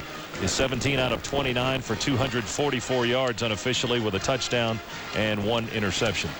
And again, we spent the entire, and I mean the entire third quarter on the Tennessee side of the 50 and just could not do it. You mentioned a few moments ago, Larry, I think during the break, about the no-huddle offense, how we're not really effective in it today. And one of the reasons might be because Philip Fulmer was on the phone to the SEC office this week complaining about Georgia's no-huddle offense and how they run it and how they're not allowing the defense to make substitutions. There is a rule, apparently. The offense has to allow the defense to make the substitutions, and I think the officials are trying to carry that out today to make sure the defense is ready when Georgia's up to the line ready to snap the football. We will be kicking off. The rule might say that if we put in a substitution, they are allowed time to put in one. That's what seems to be slowing down the no huddle.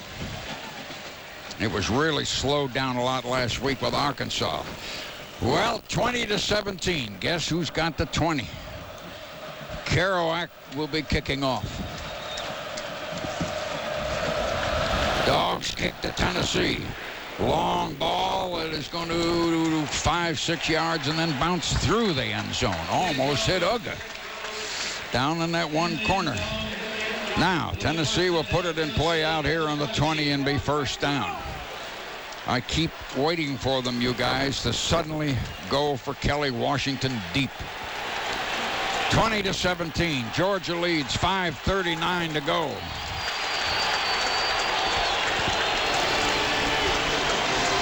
Tennessee huddling. Charles Grant waved at our fans and told them to come on.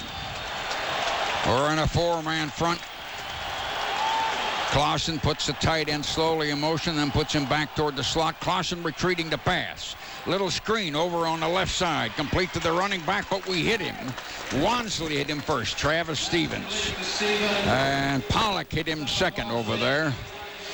So the little side screen didn't get much, about 1.5 yards.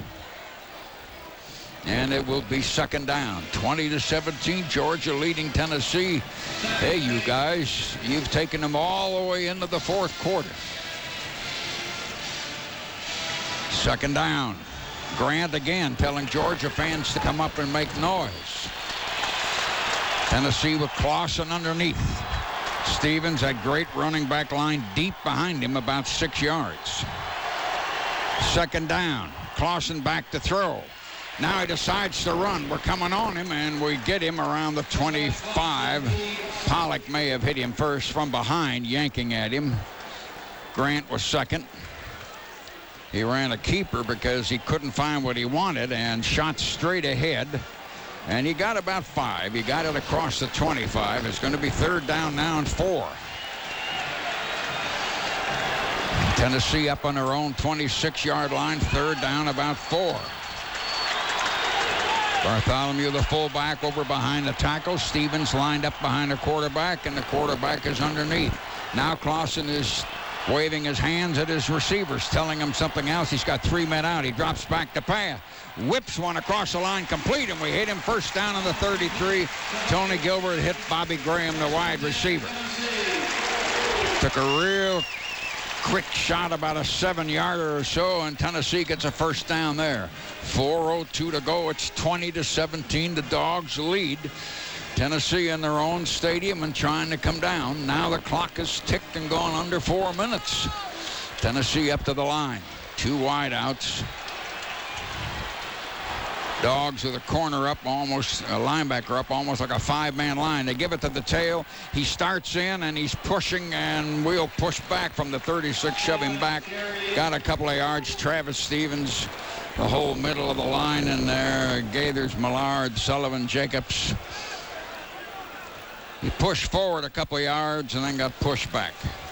In the fourth quarter, South Carolina is 35-0 on Kentucky. Maryland 38-21 on Virginia in the fourth quarter. Georgia Tech 27, Duke 10. That's in the third on the Atlanta Journal-Constitution scoreboard. Here's Tennessee out on their own 35.5. Second down, about 8. They're in a shotgun this time. Clausen takes his time, starts to talk to the receivers, then goes back. Now he takes a snap, back to pass. Dumps it out, complete. And then we shove him out around the 50. Completed pass quickly to Kelly Washington. Jermaine Phillips shoved him out. Clausen's arm trying to bring him down the field. He and Greene both with a lot of yardage today now. First down, and they are on the Georgia 49, and the clock is 2:52. 20-17. The clock stopped with that. Tennessee trying to come down and save themselves. They are in their own stadium. Clausen underneath, 3 receivers. Going to take it and drop back again and look.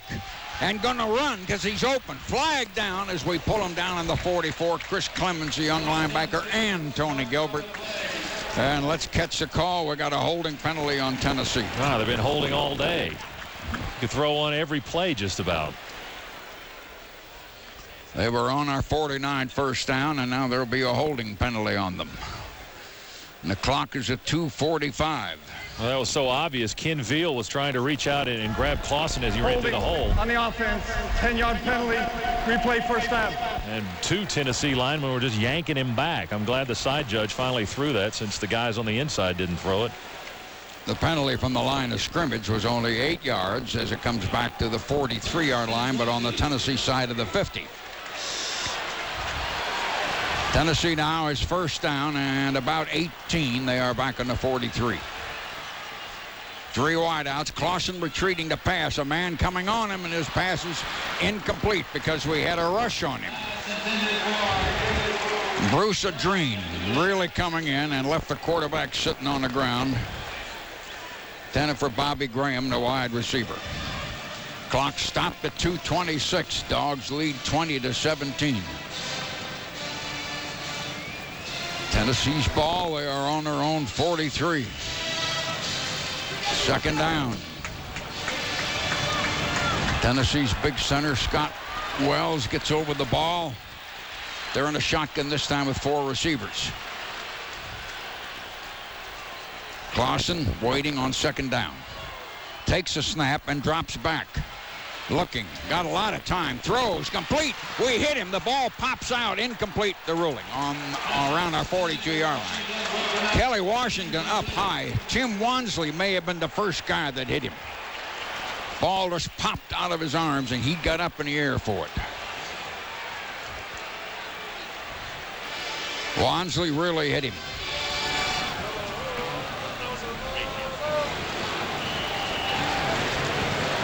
Tennessee with the ball on their own 43, and the clock is 2:20. Dogs lead 20-17. Tennessee is third down. 18 to go on their own 43. Got to get it down across our 40-yard line. Tennessee's Clausen retreating. Man coming on him as he passes, complete on our 38 down to our 34. He got it in there and got 24 yards or so. Tony Gilbert back to help him. Perfect pass to Bobby Graham just a second before we hit him. Tennessee now down there getting in field goal position at the very least. 2:13. They are on our 34. Vols trying to save themselves here in the land of the sea of this orange.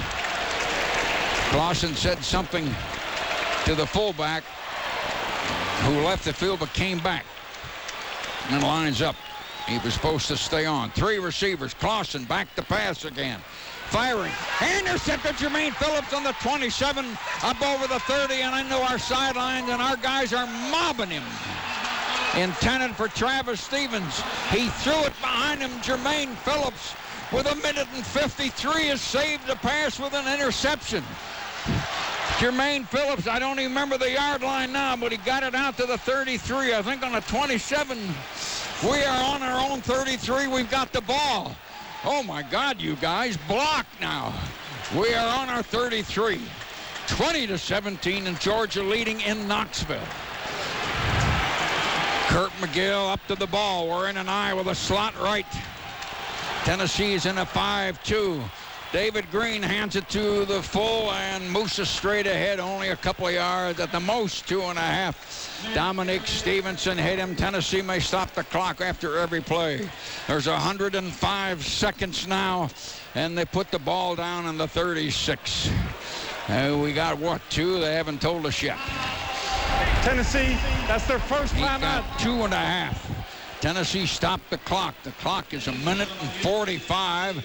Jermaine Phillips got up in the air on a ball thrown a little behind the receiver. Lauren, what do you got? Well, Larry, it's not over with, and we need a couple of good games here, clock-killing games, but I'll tell you, this has been a remarkable comeback story for Georgia today.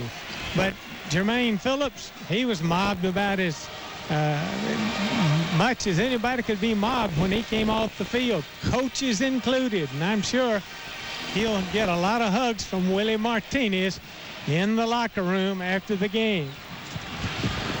2nd down, 7, and we got the ball. 20-17, and we got the 20. We are on our own 36. Crucial, critical turnover thing. After having them pressed down near their own goal line the whole 3rd quarter and couldn't get points. And now look here. 20-17, Georgia walking up to the line.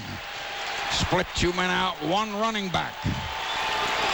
And that's Big Sanks.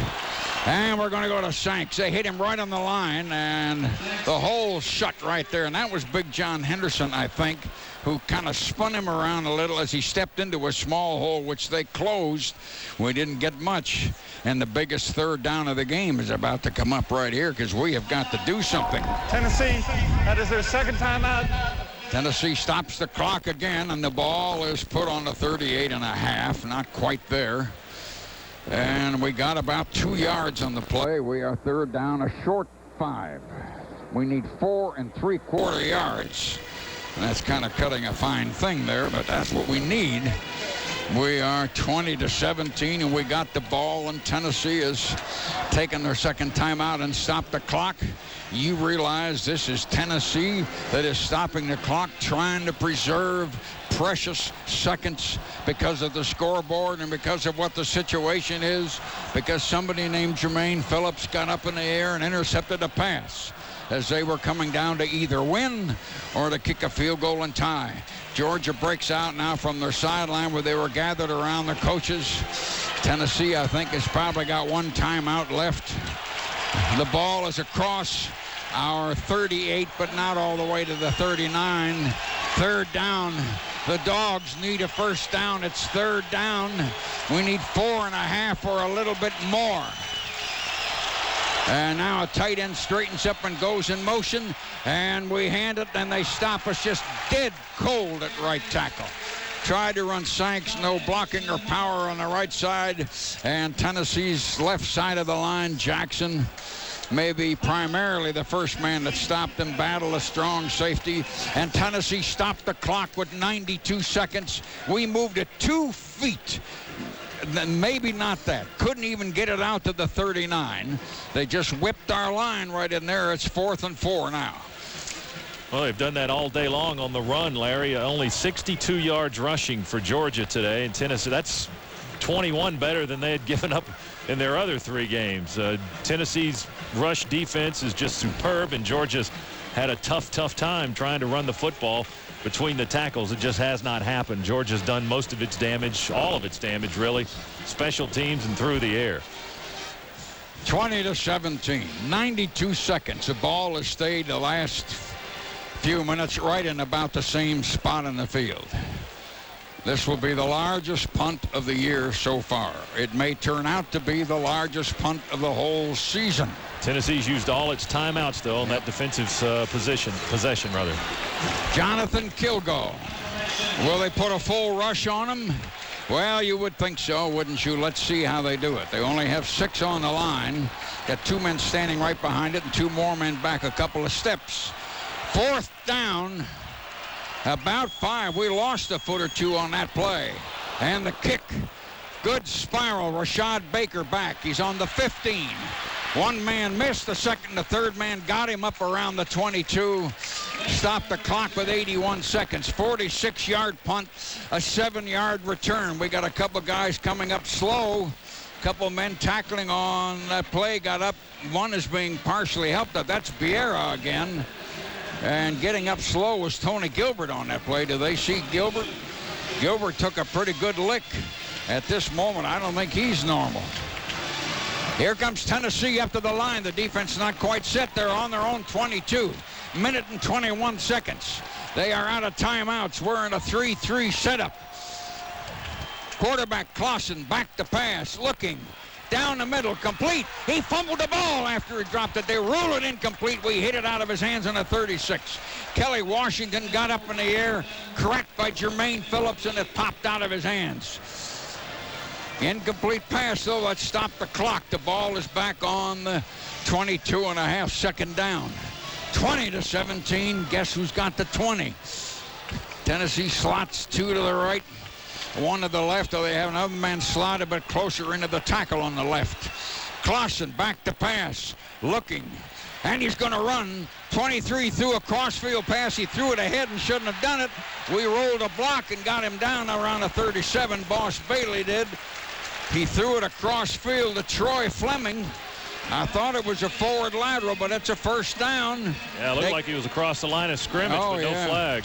Got it up to the 38-yard line.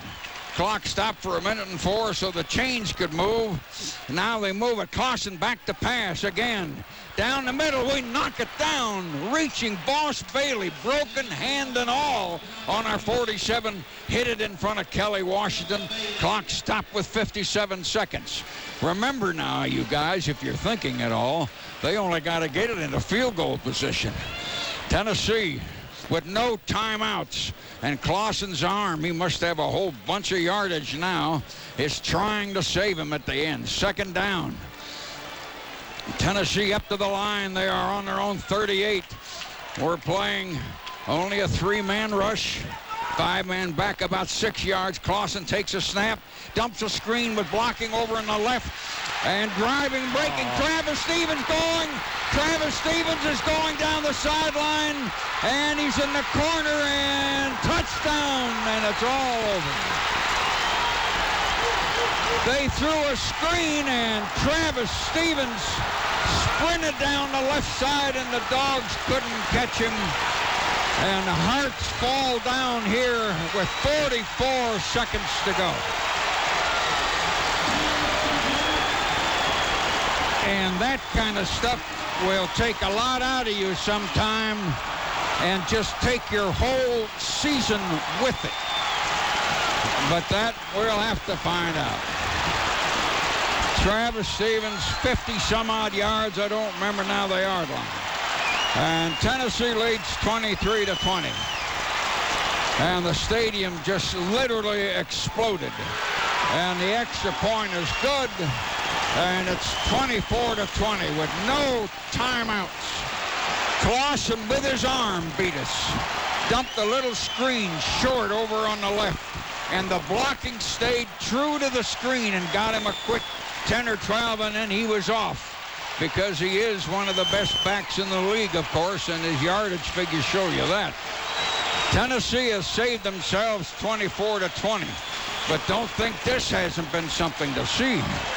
Holy smokes, you realize we had the ball 4 hours in the third quarter on their side of the 50 and couldn't get anything. Well, they're going to kick off to us, and some stupid miracle could still happen.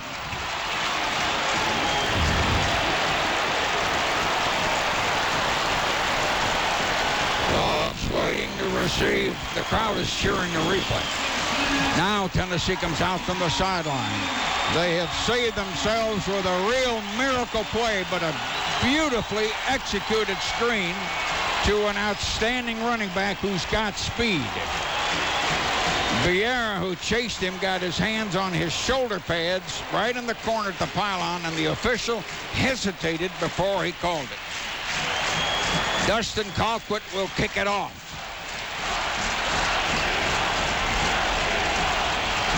Gibson had a very good return earlier today. I'm grasping now at straws. I lost all my straws.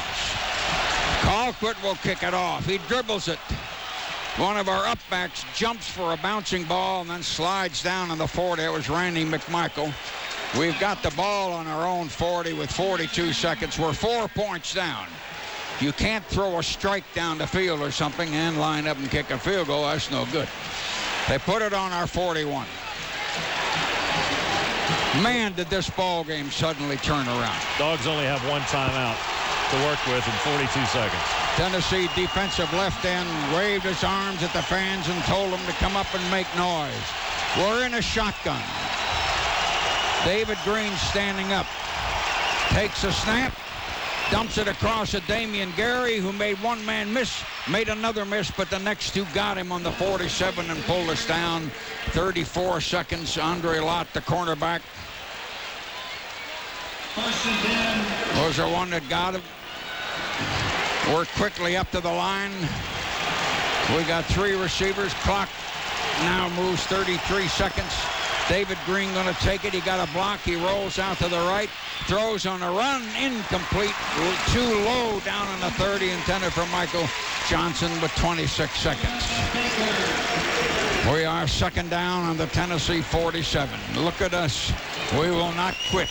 We are trying to break their hearts as they just broke our hearts. 24-20, Tennessee leading.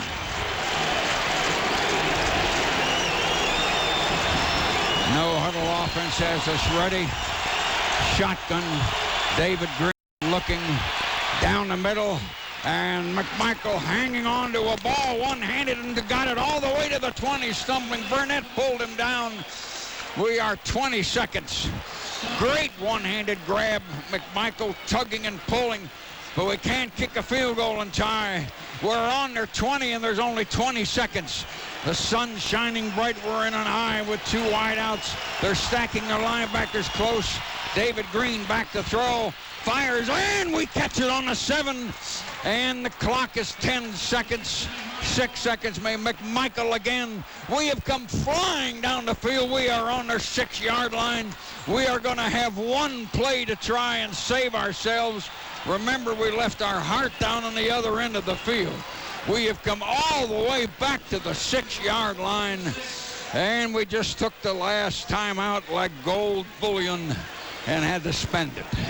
6-yard line. Can you believe that David Greene brought us down the field that quick? Now we have one play to steal a win. 24-20, and they got the 24 with the great play, Clausen to Stevens, and 3 or 4 blocks. What in the world would you call now? You're on their 6-yard line, and Greene has brought you down there all the way. What are you going to do now? I'd be looking for Randy McMichael. I know that. They might be too. McGill let us out. Now he calls his hands and raises them for the huddle on the 10. God, 10 seconds. We're on their 6. Michael Johnson turned around, asked the bench something. And now Greene makes him line up on the right in the slot. We have 3 receivers. Tennessee playing what amounts to a 4-4 fake. And there's a touchdown! Touchdown! My God, a touchdown! We threw it to Haynes. We just dumped it with 5 seconds left. My God almighty, did you see what he did? David Greene just straightened up, and we snuck the fullback over. Haynes is keeping the ball. Haynes has come running all the way across to the bench. We just dumped it over. It's 26-24. We just stepped on their face with a hobnail boot and broke their nose. We just crushed their face. We dumped it over. David Greene brought us flying down the field, and Haynes caught a sneak pass wide open. Now they throw a flag on us. 26-24 with 5 seconds. I know what you're thinking. I'm thinking about it too. They broke the huddle with 12 players. We still have to kick off. They said they broke the huddle with 12 players. I'm surprised the whole team wasn't out there. Penalizes 5 yards. In fact, you guys, we better make the extra point. We don't want to block extra point run back here. You don't want anything like that now. We're going to just not do that. We're just going to have David Greene kneel down in a safe, take a knee, not try the kick. 5 seconds, we're going to have to kick off now to these guys. So, 26-24. Now, what kind of a kickoff you going to get? What kind of coverage you going to get? What are you going to do? Do you dare kick it a mile like you're tempted to let them throw the ball from the 20 with somebody like, well, various receivers? Washington comes quickly to mind. You talk about a stunning turnaround. I'm sitting there looking at a pass offense coming down the field. I don't think anything's going to happen with it. Boy, he just kept rifling that ball. 26-24, and we got the 26. We have played almost 9 hours. Good gosh, look at the time. I'll bet that network is dying. Well, they put in 197 commercials in this one. They don't need any for the next one. I can't believe what we've done. Baron Haynes, when he caught that ball 7 yards wide open under the crossbars almost, he just sprinted off the field after the team allowed him to, carrying that football. I trust he will keep that all his life. Well, Kerouac, he will kick off. Look at the clock. Crowd is just standing stunned. You see many thousands had left. There ain't probably more than 80-some thousand in here right now. Check the Tennessee River. Kerouac pooches a high, short kick. A man comes up, catches it on the 24-yard line. We grab him, and there's a fumble and a big pileup on about the 28-yard line. And I think the Dogs have got the ball. Somebody picked it up, but the game is ending anyway. We got the ball, and the game is ended. Georgia players are jumping for sheer shocking joy out in the middle of the field. One player is down. I hope he's not hurt, lying flat on his chest down around the Tennessee 28-yard line. Dogs are just celebrating out in the middle. We pooched a high short kick, let the clock move with a return, and we got somebody hurt up slow. Ben Watson, the big tight end. It is. Dogs are huddled, and now there's a fight in the middle of the field, and the fight is almost out of hand because it's starting in 2 places. Tennessee players came with them. The Dogs were out there jumping up and down, and Tennessee players came, and now Tennessee may not have let us do what we wanted to do in the middle of the field, but I'm guessing at that. I'm not sure. Well, we were jumping out there on the 50-yard line, and Tennessee came up, and there were some fists flying. This is a sweet, golden, ungodly, unbelievable miracle we have pulled. They broke our hearts, and we just came back down the field. Man, did we come back down the field. 26-24. Threw it to the fullback. Georgia players going off on the far end. We have a lot of fans down on that end, up high, thousands of them, but most of them are really down on the other end.